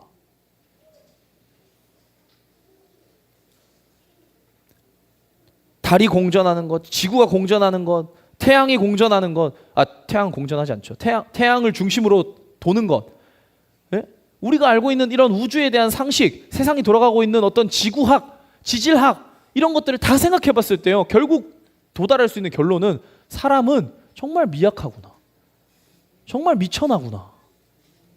근데 어떻게 살아가고 있지? 어떻게 이렇게 이 땅에서 왕처럼 살아가고 있지? 모든 만물을 다스리면서. 그거에 대한 해답을요, 성경만 주고 있다고요. 성경만. 안 봐서 모르는 거예요, 세상 사람들은. 자기들은 안 봤으니까 이 정교한 세상을 보면서 뭐라고 추측할 수밖에 없습니까? 이야, 우주 대빅뱅을 통해서 생물체들이 자기들끼리 진화하면서 이런 문명을 이루었다. 위대하다. 라는 결론까지밖에 못 가는 거예요. 왜요? 안 읽으니까. 안 믿으니까. 성경은 다 얘기하고 있다니까요. 하나님이 다 창조하셨고 첫째 날, 둘째 날, 셋째 날에 공간을 창조하시고 그 뒤에 3일 동안은 그 공간 안에 거할 것들을 창조하시고 마지막 사람을 창조하시고 사람이 모든 만물을 다스리게 하시고 이 모든 것들을 하나님의 만물을 통해서 나타내고 계시잖아요. 우리의 신체를 보면서도 나타내고 계시잖아요. 사람이 죽는 원인은요, 다른 게 아닙니다, 여러분. 너무너무 어처구니 없는 이유로 죽어요. 대단한 게 아니라 우리는 죽음을 대단하다고 여기지만 사실은 인간이라는 존재는 너무너무 하찮게 죽습니다. 그죠? 뭐 대단하다고 죽어요. 이 땅의 모든 사람들이 막 위대한 일을 하면서 죽습니까? 결국은 그런 거 없어요. 다 질병으로 죽고 나이 들어서 죽고 결국은 죽음의 문턱 앞에 강자도 없고 약자도 없이 그렇게 죽어간단 말이에요. 근데 어떻게 살아가고 있지? 하루하루 삶을 보면 놀라운 것이죠. 우리의 뇌의 구조를 보면 너무너무 놀라운 것이죠. 그래서 하나님 뭐라고 말씀하시는 겁니까? 내가 만물을 창조하면서 거기다가 내가 하나님인 것을 다 알려놨다. 모르는 사람 없다. 너네는 핑계 못한다. 라고 얘기하는 거예요. 근데 어리석게 사람들이 그렇게 살아가고 있는 것입니다.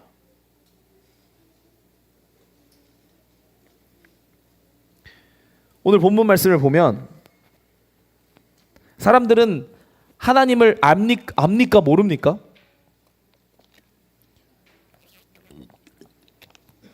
(21절을) 보십시오. 사람들은 하나님을 알면서도 하나님을 하나님으로 영화롭게 해드리거나 감사를 드리기는커녕 이봐요. 하나님은요 이미 알고 계십니다. 이미 알고 계세요. 너희 인간들이 나를 모르는 게 아니고 너희는 나를 알면서도 나를 영화롭게 하거나 나에게 영광 올려드리기는커녕 생각이 허망해져서 지각 없는 마음이 어두워졌다라고 말씀하고 계세요. 그러니까 복음을 믿지 않는 이유는요 다른 게 아닙니다. 하나님을 모르고 하나님을 발견하지 못해서가 아니에요. 우리 스스로가 우리의 눈을 가리우고 믿지 않기로 결단하는 것입니다. 세상을 보십시오. 너무너무 많은 근거와 모든 만물들이 하나님을 찬양하고 하나님을 나타내고 있어요. 그래서 제가 그랬잖아요. 하나님이 없다라는 것을 증명하기는 너무너무 어렵다. 너무너무 말이 안 된다. 왜? 이 땅 모든 만물을 봤을 때 그럴 수가 없거든요. 누군가가 분명히 엄청나게 초자연적인 능력을 가진 존재가 만들어 놓고 세팅한 것처럼 이루어져 있거든요.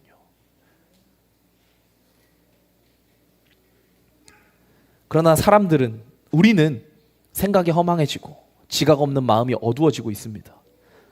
22절, 사람들은 스스로 지혜가 있다고 주장하지만 실상은 어리석은 사람이 되었습니다. 그들은 썩지 않는 하나님의 영광을 썩어 없어질 사람이나 새나 네발 짐승이나 기어다니는 동물의 형상으로 바꾸어 놓았습니다. 여러분, 우상을 숭배하는 것, 하나님께 나아가지 않고 하나님 대신하여 다른 존재를 하나님으로 섬기는 것을 우리가 우상 숭배라고 얘기하죠. 이스라엘 백성들은 하나님께서 직접 친히 말씀하시는 것을 듣기도 했었고, 주시는 만나와 메추라기, 그리고 반석에서 물을 내뿜는 것과 이집트에 있는 모든 백성들이 10가지 재앙을 통해서 벌을 받는 것까지 하나님의 능력의 표신파를 다 봤음에도, 나와 늘 동행하고 있는 구름기둥과 불기둥의 영광을 봤음에도 불구하고 금송아지를 만들어서 하나님이라고 섬겼어요. 이것이 우리의 모습입니다. 이게요, 여러분, 우리가 이질감을 가지는 이유가 금송아지라는 우상을 만들었다고 생각하니까 내가 해당되지 않는 것처럼 느끼는 거예요. 여러분, 금송아지는 다른 게 금송아지가 아닙니다. 내가 하나님 외에 다른 것을 의지하면요, 그게 곧 금송아지예요. 17절과 18절이요 서로 대조됩니다. 오늘 말씀 구절을 보면요, 17절은요 시작을 하나님의 의가 복음 속에 나타납니다라고 얘기하는데, 18절은요 하나님의 진노가 불의한 행동으로 진리를 가로막는 사람의 온갖 불경건함과 불의함을 겨냥하여 하늘로부터 나타납니다. 결국 하나님의 의는 복음 속에 나타나고, 하나님의 진노는 우리를 겨냥하여 하늘로부터 나타난다고 말씀하고 계세요. 우리에게 옵션은 딱 두 가지입니다. 하나님의 의가 담긴 복음으로 살아가는 것, 복음을 믿을 것인가, 아니면 하나님의 진노가 우리를 겨냥하게 만들어서 그 진노가 하늘로부터 나타나는 것을 보게 될 것인가. 여러분, 인생은 이 두 갈래 길밖에 없어요. 하나님의 의와 반대되는 것, 곧 죄의 근본이 무엇입니까? 오늘 말씀에 하나님의 진노의 그 불경건함과 불의함의 끝이 무엇입니까? 만물에 새겨진 하나님을 알고도 외면하는 것입니다. 믿지 않는 이방인들에게는요, 하나님이라는 존재, 예수 그리스도라는 복음을 듣고도 그들을 믿지 않고 교회로 나아오지 않는 것이고요, 믿는 우리에게는요, 아까 말했잖아요, 믿음이라는 것은 결국 무엇입니까? 살아내는 것. 우리가 믿음을 보여주지 않으면, 믿음을 살아내지 않으면, 복음을 우리의 삶에 투영화시키지 않으면요, 결국 믿지 않는 것과 똑같습니다. 그 말이 무엇입니까? 우리는 하나님의 놀라우신 은혜를 경험했고요, 우리가 더 사실은 하나님께 겨냥돼 있어요. 왜요? 우리는 놀라우신 하나님의 은혜를 경험했고, 성령의 임재하심을 경험했고, 성령의 충만하심도 경험했어요. 모든 각종 은사와 생명의 말씀, 모든 것들이 우리의 삶에 다 이미 부어졌습니다. 그럼에도 죄의 삶으로 돌아간다고요? 그럼에도 복음을 살아내지 않는다고요? 그게 하나님을 알고도 외면하는 것이죠. 죄를 지을 때 우리는 하나님을 외면하잖아요. 하나님이 있다라고 생각하면 어떻게 죄를 짓습니까? 우리의 의지로 끊어내지 않고, 우리가 하나님께로 나오려고 하지 않고 죄의 몸을 내어주잖아요. 뭐라고 말씀하세요? 하나님을 알고도 모든 만물에 새겨놓고 너희의 환경 가운데 네 삶에 성령의 음성, 성령의 인도하심으로 너의 삶에 복음이 나타나고 너의 삶에 예수 그리스도를 알려줬음에도 불구하고 네가 그것을 믿지 않고 죄의 몸을 내어준, 그게 하나님을 알고도 외면하는 것이죠. 오늘 말씀하시는 하나님의 진노가 모든 인간들의 불경건함과 불의함을 겨냥한다라고 얘기했던 이 불경건함과 불의함은요, 하나님을 알고도 외면하는 것입니다. 우리는 아무도 이 말씀에서 자유하지 못해요. 교회를 다닌다고 이 말씀에서 자유해지는 것이 아닙니다. 기도를 열심히 한다고 해서 이 말씀에서 자유해지는 것이 아닙니다. 모든 세속적인 삶, 하나님 없이 살아가는 삶의 뿌리, 죄의 근본이 바로 이런 삶이에요. 하나님을 외면하는 삶. 몰라서 모르는 것이 아닌 분명 알고도 외면하는 것. 19절에서 21절. 오늘 말씀에 나오는 것처럼. 뭐라고요? 몰라서 모르는 것이 아니라 분명히 알고도 외면하는 것.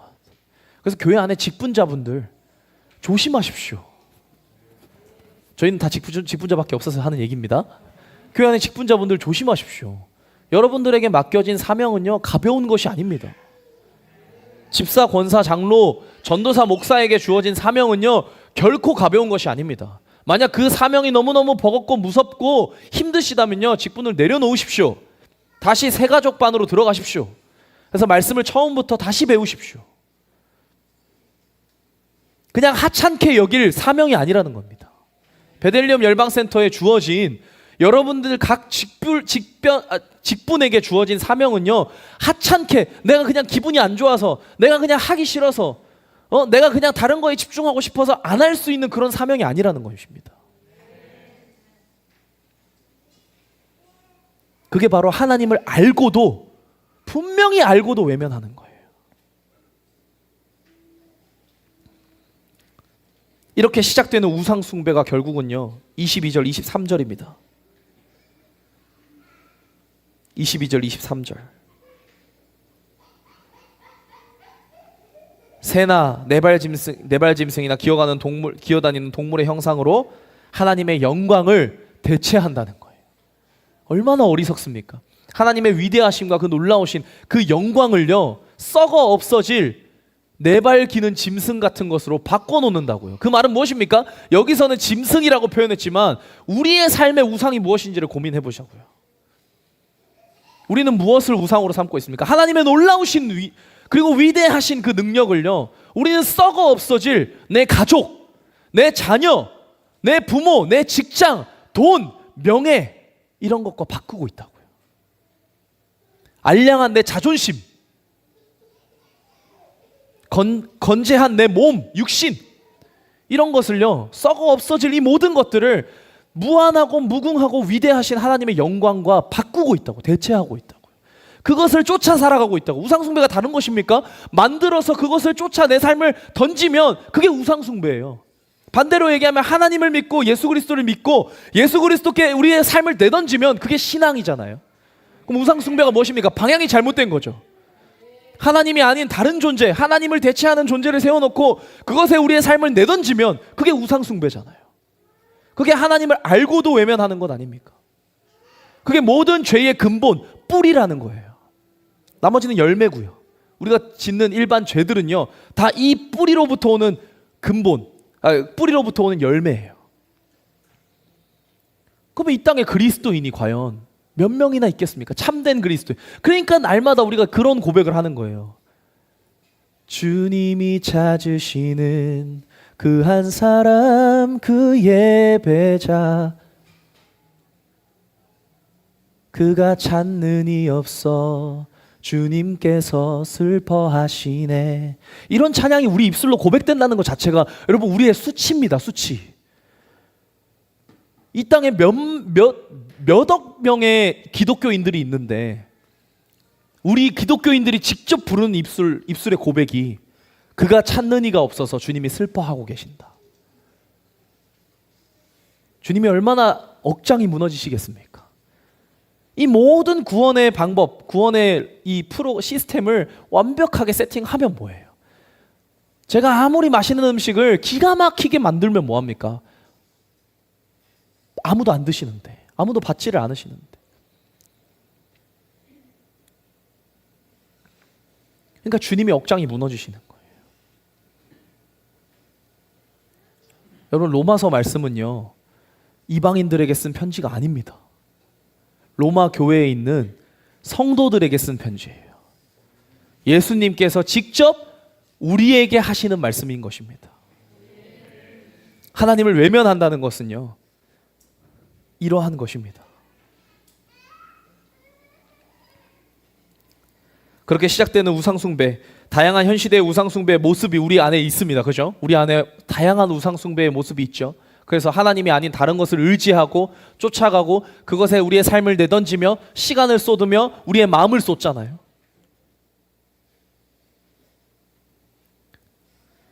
그래서 하나님께서 그들에게 어리석다고 말씀하시는 겁니다. 우리에게 어리석다고 말씀하세요. 왜요? 지식과 정보가 지배하는 세상임에도 불구하고 실상은 만물에 새겨진 하나님조차도 보지 못하니까요.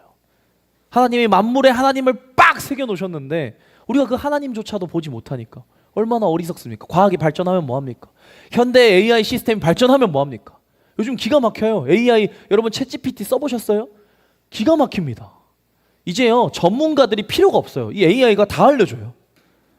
제가 이번에 유튜브 이거 세팅하는 걸 새로 한번 세팅을 했는데 4K 스트리밍을 한번 해보려고 장비랑 이런 것들을 좀 마련을 했는데 원래 그런 거 어디 물어볼 데가 없거든요. 유튜브에도 안 나와요. 어떻게 세팅해야 되는지, 어떤 장비가 필요한 건지, 사고 나서 어떻게 세팅해야 되는지 그런 게 하나도 없는데요. 챗GPT한테 그냥 물어보면 다 알려줍니다. 컴퓨터 사양? 나 OBS에서 4K 스트리밍 출력하고 싶은데 컴퓨터 어떤 사양으로 구매하면 돼? 하면 조립형 PC로 컴퓨터 사양을 처음부터 끝까지 다 쫙 리스트를 나열해줘요. 그리고 어디 사이트에서 구매하면 가장 싼지 직접 장바구니에 담아서 링크를 올려줍니다. 기가 막히죠? 기가 막혀요. 여행 가보십시오. 이제 블로그 시대는 끝났어요.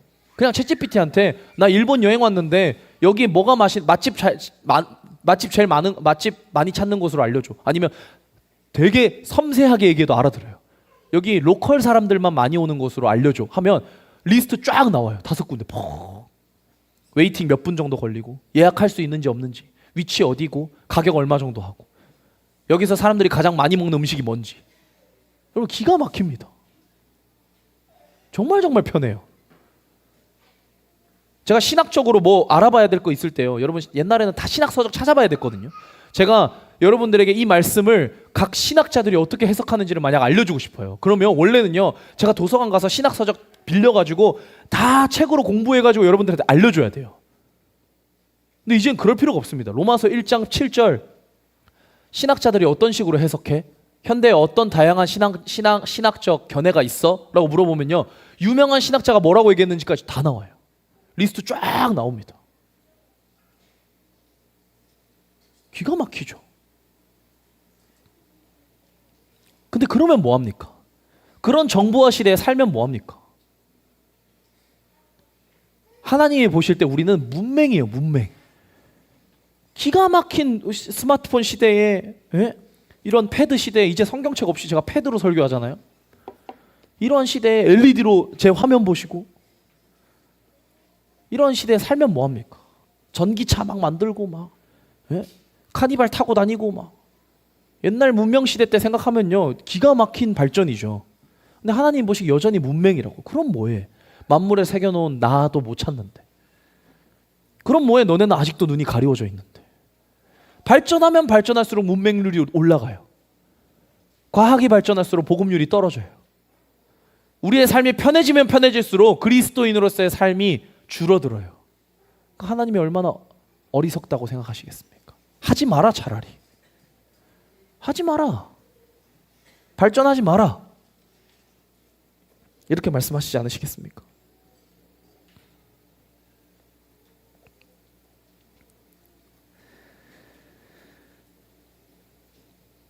죄의 결과, 우리가 하나님을 알고도 외면하는 그 죄의 결과가 결국 부끄러운 정욕의 시작입니다. 하나님께서 우리의 몸이 하나님 없이 움직이는 우리의 몸이 얼마나 더럽고 추악한지 그 몸이 움직이는 대로 그 정욕을 따라가는 대로 내버려 두십니다.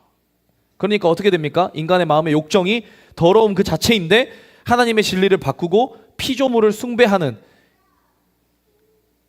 이 오늘 본문 말씀의 하반절을 보시면 나와요. 남자가 여자와 바른 관계를 맺지 않고 남자와 남자가 여자가 여자와 그 순리를 영리로 바꾸어서 하나님 앞에서 더러움을 거룩하지 않음을 보여준다고 얘기하고 있어요. 근데 여러분 신기하지 않나요? 왜 인간의 마음의 욕정대로 내버려뒀더니 제일 먼저 음란이 왔을까요? 왜 제일 먼저 동성애가 왔을까요? 그런 고민 해보셨나요? 왜 우리 죄의 결과는 사실 다양하잖아요. 우리가 살인도 있고 도적질도 있고 거짓 증언도 있고 다양한 모습으로 우리의 죄의 결과가 삶의 열매로 맺을 수 있는데 왜 하필 음란이고 왜 하필 동성애일까요? 여기 안에 놀라운 영적 원리가 숨어 있습니다. 우리가 하나님을 외면했죠. 우리를 창조하시고 우리를 구원하시기로 작정하신 우리의 주인 되시는 하나님을 외면했어요. 그죠? 그것으로부터 우리의 죄가 시작되기 시작하죠. 그죠?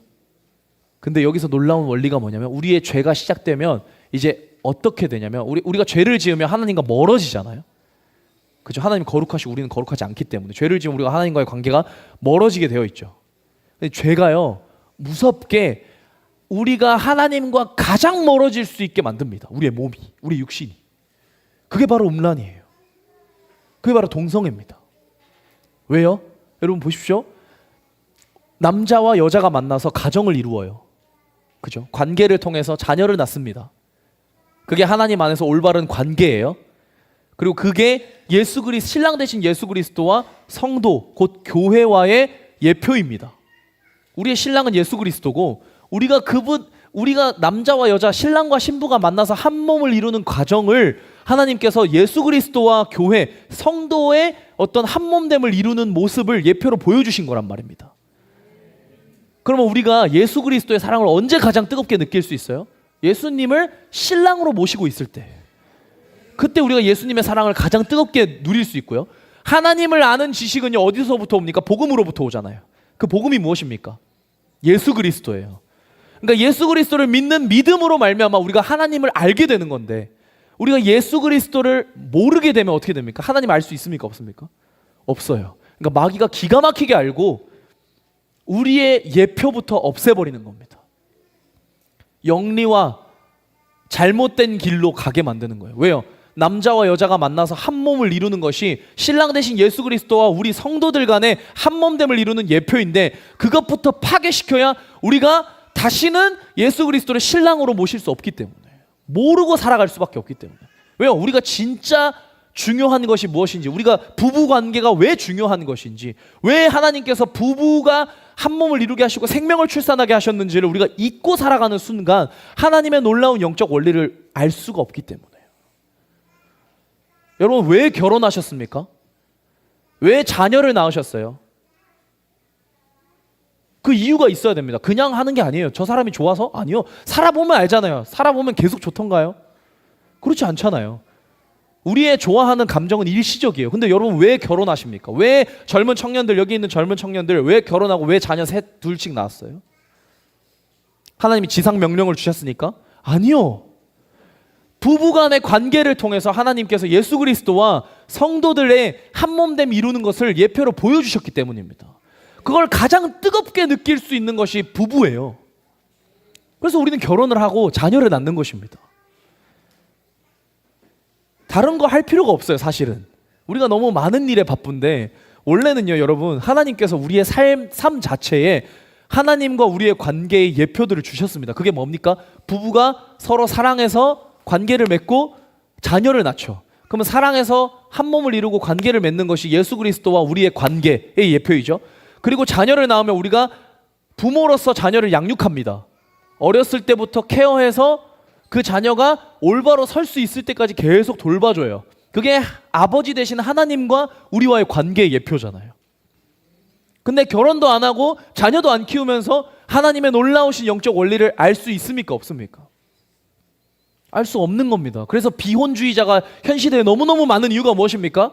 복음을 믿지 않기 때문이에요. 내가 하나님을 알고도 외면하니까 하나님께로 나아갈 수 있는 방법, 유일하신 예수 그리스도의 사랑을 느낄 수 있는 너무너무 귀한 선물이자 은혜를 우리가 없애버리는 거예요. 현 시대 청년들 얼마나 암울합니까? 결혼 비혼주의자 너무너무 많죠.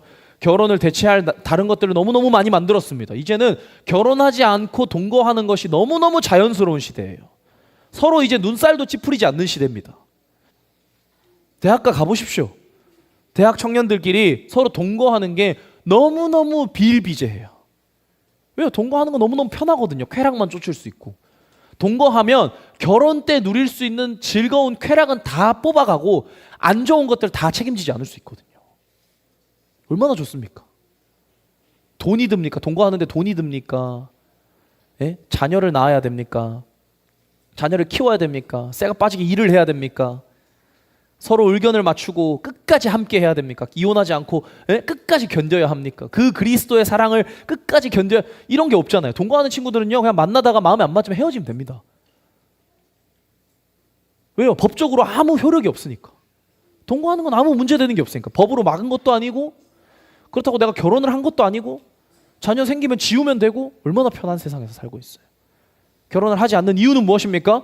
돈 들고 시간 들고 내 마음 드니까. 자녀를 많이 낳지 않고 싶은 이유가 뭡니까? 결혼을 늦게 해요. 자녀를 쉽게 낳을 수 있어요? 없어요? 없어요. 이미 몸은 노산이에요. 저희가 젊어서 아기를 낳아봤는데도 힘들거든요. 육아는. 다 공감하시잖아요. 젊어서 아기를 낳아도 힘들어요. 근데 나이를 들어서 아기를 낳으니 얼마나 키우기 힘들고 어렵겠습니까? 근데 여러분, 저희 젊은 청년들은 너무너무 감사한 게, 저희가 어렸을 때, 예를 들면 수지간 사님, 종건전 사님은 엄청 어릴 때 애를 낳았잖아요. 저 때 너무 좋은 게 뭐냐면, 저분들만 어린 게 아니고 저분들 부모님도 젊으세요. 그래서 여러분, 은희 권사님이나 조중철 장로님이나 우리 박 장로님이나 최영 선교사님이 저 집 아이들을 돌봐줄 수 있는 가장 큰 이유가 뭡니까? 체력이 되기 때문이에요. 물론 체력보다 조금 더 많은 헌신을 하고 계시긴 하지만 결국은 저것도요, 안 되는 집은 안 된다고 하십니다. 예? 류마티스 관절염 있으신 할머니들은요, 애기들 못 봐주세요. 봐주려고 해도. 나이 지긋하셔서 흰머리가 막 가득하신 할머니들은요, 이제 애기 못 봐주세요. 제가 애기 한 명 더 낳아서 김점숙 권사님께 키워달라고 하면 김점숙 권사님 키워주실 수 있겠습니까? 한 명 정도는 가능하실 수도 있지 않을까요? 그만큼 힘이 들다라는 거예요.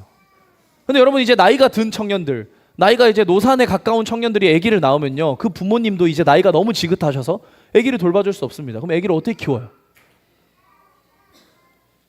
키우기 싫죠. 헌신하고 싶지 않죠. 나는 심지어 아직 젊죠. 요즘 시대가 어떤 시대인데요. 내가 아기 낳고 아기만 키우면요, 젊은 청춘이 다 날아간다고 생각해요. 그래서 아기를 낳고도 일을 하고 싶어 합니다. 왜요? 일을 해서 돈을 버는 게 마치 내가 내 살아있는 어떤 이유인 것 같은. 가정에서 내가 남편한테 뭔가 눈치 보지 않고 떳떳하게 뭔가 말할 수, 여러분, 그거 엄청나게 큰 착각입니다. 세상이 주는 생각이에요. 세상이 주는 생각. 양육이 하나님께서 우리에게 주신 1순위예요. 1순위. 일을 왜 합니까? 아이를 먹여 살리기 위해서 해야죠. 가정을 먹여 살리기 위해서 해야죠. 내 커리어를 위해서, 내가 남편 눈치를 보지 않기 위해서, 내가 아내 눈치를 보지 않기 위해서, 내가 나다운 삶을 살기 위해서 자녀를 냅두고 직장을 간다? 여러분, 이거는요, 세상이 주는 생각이죠. 그게 자녀를 안 낳는 것과 뭐가 다릅니까? 한 명만 낳겠다고 하는 것과 뭐가 다릅니까? 아무것도 다른 게 없어요. 우리는 이러한 세상에서 살고 있습니다, 여러분. 하나님을 알고도 외면하니까 하나님께서 주신 예표들을 다 무너뜨리고 파괴시키는, 그래서 남자와 남자, 여자가 여자가 만나서 쾌락만을 쫓으면서 살아가는 것입니다. 온전한 사랑을 이룰 수 있습니까? 남자와 남자가 여자가 만나서 온전한 사랑을 이룰 수 있습니까? 자녀 생명을 출산할 수 있습니까? 그들의 관계 속에서 나오는 것들은 온갖 추악하고 더러운 것뿐입니다. 뭐 강대상이라고 얘기 못 하겠습니까? 동성애 결과가 무엇입니까? 질병뿐이에요. 남는 것은. 동성애는 남는 게 질병뿐입니다. 하나님의 진노하심만 남아요. 우리가 그걸 통해서 잊어버리는 것, 잃어버리는 것이 무엇입니까? 우리에게 나타나는 손실이 무엇입니까?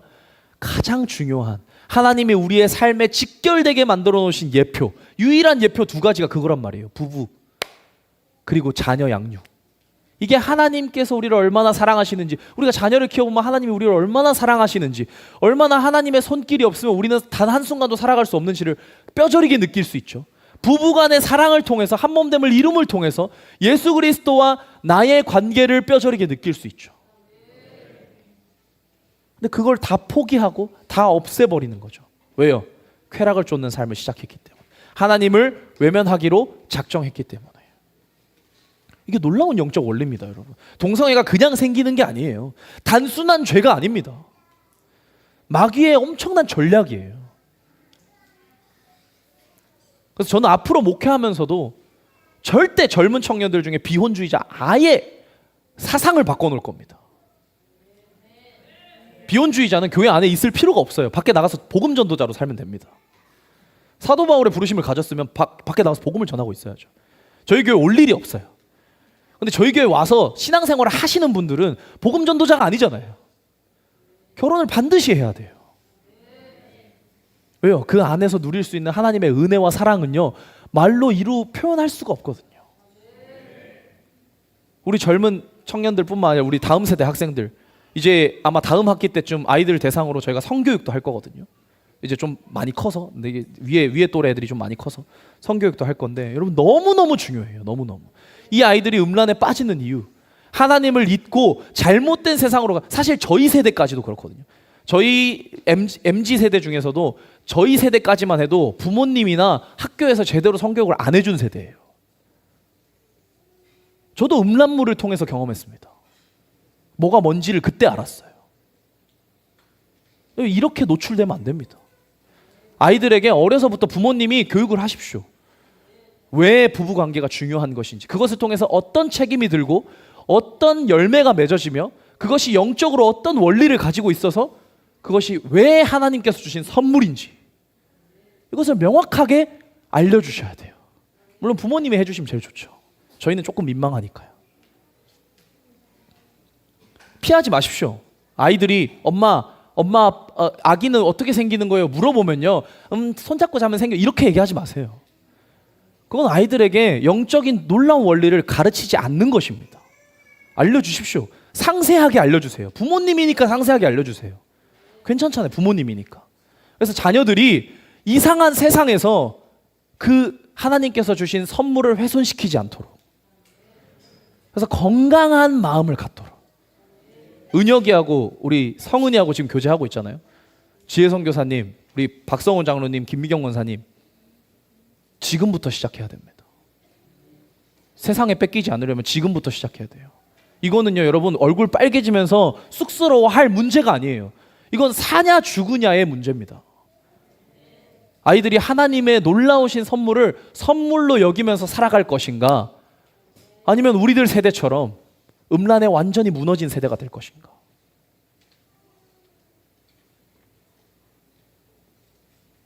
갑자기 설교가 성교육으로 바뀌었네요. 그만큼 영적 원리가 중요하다는 것을 말씀드리는 것입니다. 하나님께서 우리에게 주신 이 놀라운 선물은 영적인 원리와 직결되어 있어요. 그래서 우리가 복음으로부터 벗어나는 순간, 하나님을 알고도 외면하려는 순간, 바로 이것들이 시작됩니다. 왜? 마귀가 놓치지 않거든요. 골든타임이거든요, 그때가.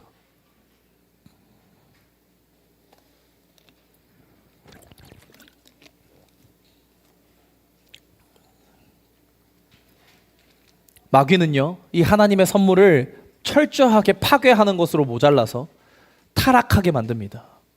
그냥 비혼주의자만 만들어내는 것이 아니에요. 여러분, 비혼주의자가 쾌락을 쫓지 않는 주의자가 아닙니다. 비혼주의자는요, 결혼만 안 할 뿐이지 세상에서 누릴 수 있는 모든 쾌락은 다 누려요. 마귀는 훼손시키는 것에서 멈추지 않습니다. 반드시 타락하고 우리의 몸을 더럽히게 만듭니다. 그래서 하나님이 우상 숭배를 영적 간음이라고 말씀하시는 거예요. 그래서 하나님과 우리 예수 그리스도 우리와의 관계를 이 우상 숭배에 비유하신 것입니다. 너희가 우상을 따라 가는 것, 그것이 영적으로 간음하는 것이다. 부부 관계를 파괴하고 네가 다른 남자의 품에 안기는 것이다 라고 말씀하시는 거예요. 왜 남자가 남자를, 여자가 여자를 정욕적으로 탐하는 동성애를 언급하셨습니까? 예수님과 우리의 관계가 바로 상징적인 부부이기 때문입니다. 그럼 예수님 안에서 바른 관계가 무엇일까요? 남자와 여자가 한 몸을 이루는 것. 예수 그리스도와 내가 한 몸을 이루는 것. 예수 그리스도와 교회가 한 몸을 이루는 것. 우리가 다른 신을 섬기지 않고 영적 간음에서 자유해서 하나님만을 섬기는 것. 이것이 바로 예수님 안에서 바른 관계인 것입니다. 하나님을 인정하기 싫어하는 것의 그 결과요, 그 이후에 쭉 나열하십니다. 불의, 악행, 탐욕, 악의로 가득 찬 것, 시기, 살이, 분쟁, 사기, 저기로 가득 찬 것, 수군거림, 중상, 하나님을 미워함, 불손, 오만, 자랑, 악을 꾸미는 모략, 부모를 거역, 우매, 신의가 없는 것, 무정한 것, 무자비한 것. 이것이 모두 하나님을 외면하는 것으로부터 시작되는 열매입니다. 우리 베들레헴 열방센터는 모두 이 하나님께서 정말 싫어하시고 하나님의 진노가 머물 이 인간의 불경건함과 불의함에서 떠나시기를 주님의 이름으로 축복합니다. 떠나는 방법은요, 아주 간단합니다. 예수님께 붙어 있으시면 됩니다. 공동체에 붙어 있으시면 돼요. 자꾸 나아오시고 자꾸 예배에 참여하시고 자꾸 모든 안에 있는 것들을 빛 가운데로 드러내십시오. 그러면 하나님께서 친히 치유하시고 회복시키실 것입니다. 우리 예배팀 나오겠습니다.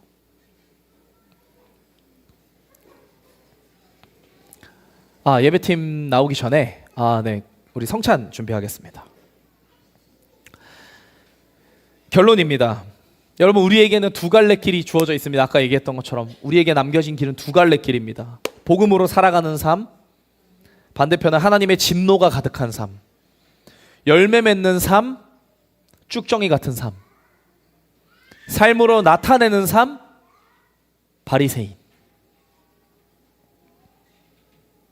마지막 절을 보면요, 이와 같은 일을 하는 자들은 죽어야 마땅하다는 하나님의 공정한 법도에 대해서 나옵니다. 이것이 무엇입니까? 하나님의 공정한 법도. 여러분, 하나님이 가지고 계신 의로우심과 그분의 공의는요, 이러한 일들을 행했을 때 마땅히 죽어야 된다고 말씀하세요. 근데 우리가 왜 살아있습니까? 우리가 왜 죽지 않고 아직까지 살아있습니까? 그게 바로 복음의 능력인 것입니다. 잊지 말아야 돼요.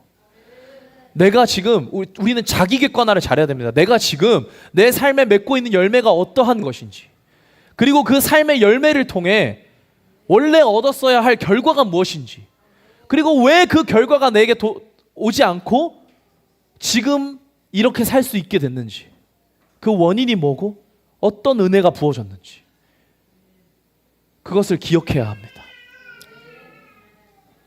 우리 그 위에 준비된 BGM 틀어주시고, 그리고 불 좀 꺼주세요. 여러분, 복음으로 살아가는 것, 제가 첫 주부터 계속 복음으로 살아가는 것에 대해서 쭉 말씀드리고 있죠. 복음으로 살아간다는 것은 다른 의미가 아닙니다, 여러분.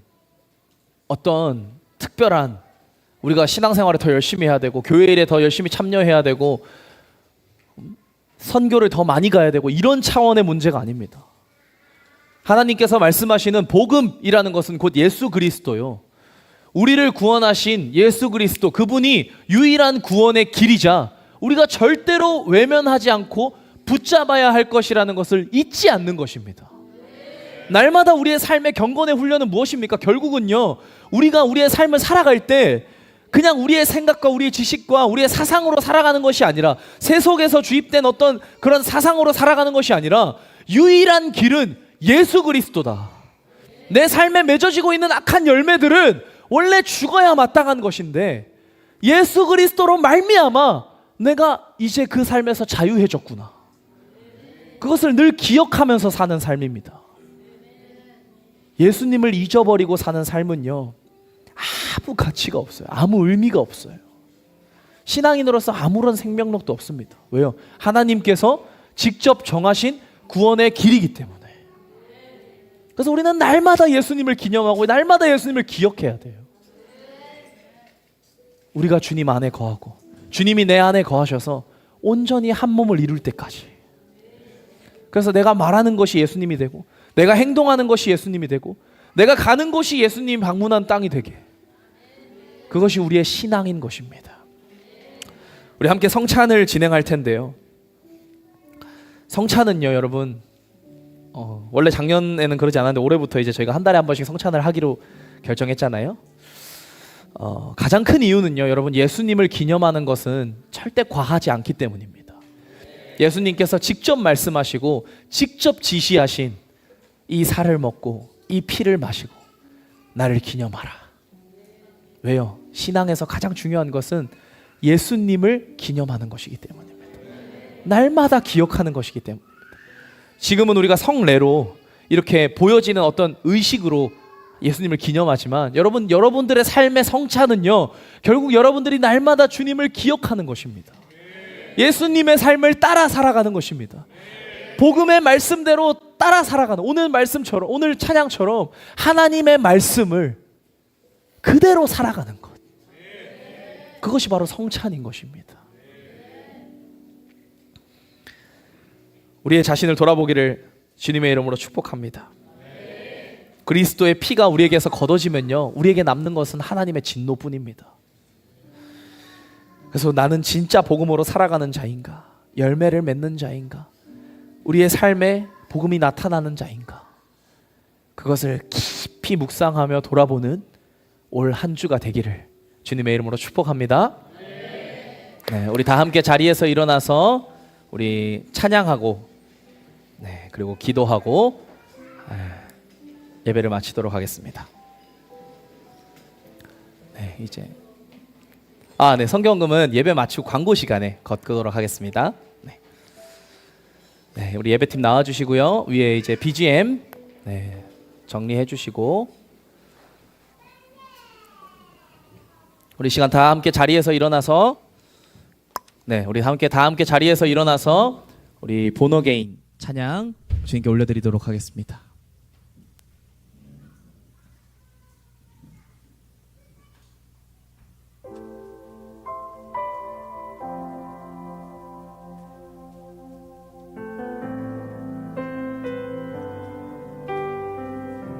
네, 가사 띄워주세요.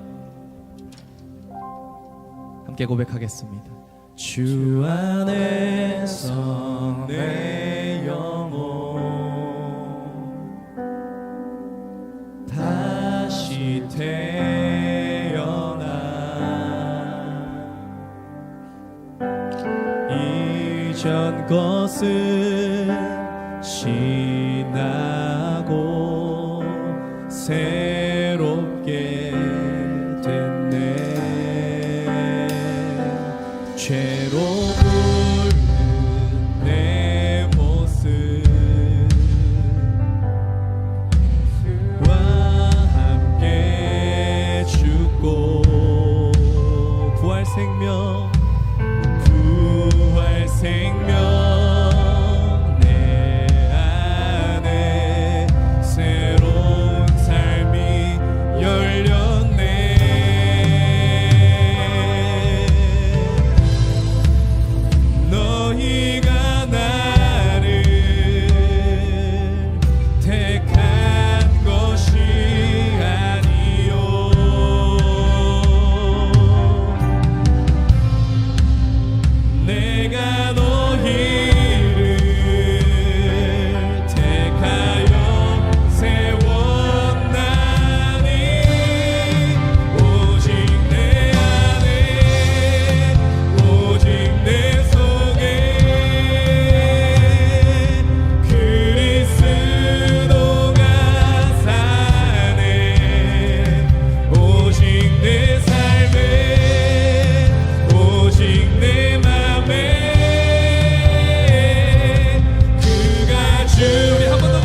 함께 기도하길 원합니다.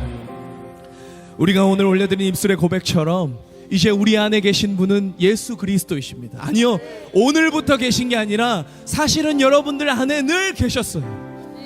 우리가 하나님을 알고도 외면한 것처럼 우리 안에 계시는 예수님을 우리가 알고도 외면하는 삶을 살았던 것입니다. 이제 우리가 우리의 삶을 돌이켜보며 회개하며 주님께 우리의 방향을 돌이키기를 원합니다. 주님, 이제는 내 삶에, 내 안에, 내 속에 예수 그리스도께서 사시는 것을 믿음으로 고백합니다. 이제는 우리의 이 고백이 입술에 머무는 것이 아니라 우리의 삶 가운데 예수 그리스도가 나타나게 하여 주시옵소서. 주님, 우리의 삶에 내 생명, 내 모든 것들이 예수 그리스도께로부터 시작되는 놀라운 역사가 시작되게 하여 주시옵소서. 우리 기도 영 붙들고 주여 한번 외치고 기도하며 나아가겠습니다. 주여,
주님이 이 추악한 곳에 들어오시기를 결정하셨어. 오직 내 맘에 그가 주인 되셨네.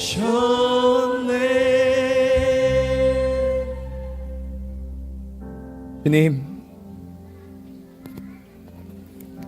어찌하여 이 추악하고 더럽고 정욕만 가득한 우리 안에 들어오시기를 결정하셨습니까? 주님과 같이 귀하고 존귀하신 분이 우리 안에 들어오시는 줄도 모르고 우리의 마음을 더러운 곳에 내어주며 죽음에 내어주며 추악하고 더럽게 내버려뒀던 우리의 삶을 돌아봅니다. 우리 안에 들어오실 때 얼마나 그 더럽고 추악함이 많았는지요. 이제는 우리가 우리의 마음과 우리의 삶과 우리의 모든 순간을 주님 앞에 정리하기를 원합니다. 오직 내 안에, 오직 내 속에, 오직 내 삶에, 오직 내 마음에 그리스도가 사시는 것을 고백합니다. 아멘. 주님이 내 안에 계시고 내가 주님 안에 거하니 우리의 삶이 어찌 이전과 같을 수 있겠습니까? 이제는 우리의 삶에 주님의 열매가 맺어지게 하여 주시옵소서. 아멘. 예수 그리스도의 살아있는 생명이 나타나게 하여 주시옵소서. 아멘. 모든 죽음의 역사가 끊어지게 하시고 모든 추악하고 더럽고 불경건하고 불의한 것들이 떠나가게 하여 주시옵소서. 이제는 예수 그리스도의 생명과 주님의 놀라우신 사랑과 그 은혜가 우리의 마음속에 흘러 넘치게 하여 주시옵소서. 아멘. 이제는 더럽고 추악하고 씻을 수 없었던 우리의 죄를 대속하신 예수 그리스도의 그 크신 은혜와 하나님 아버지의 놀라우신 사랑하심과 성령 하나님이 포기하지 않고 우리와 함께 하심이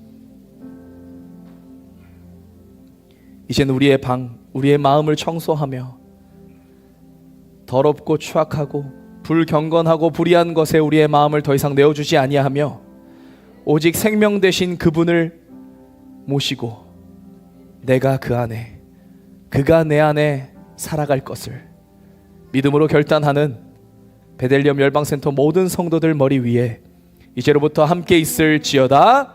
아멘. 할렐루야. 우리 주님께 감사의 박수 올려드리겠습니다. 할렐루야.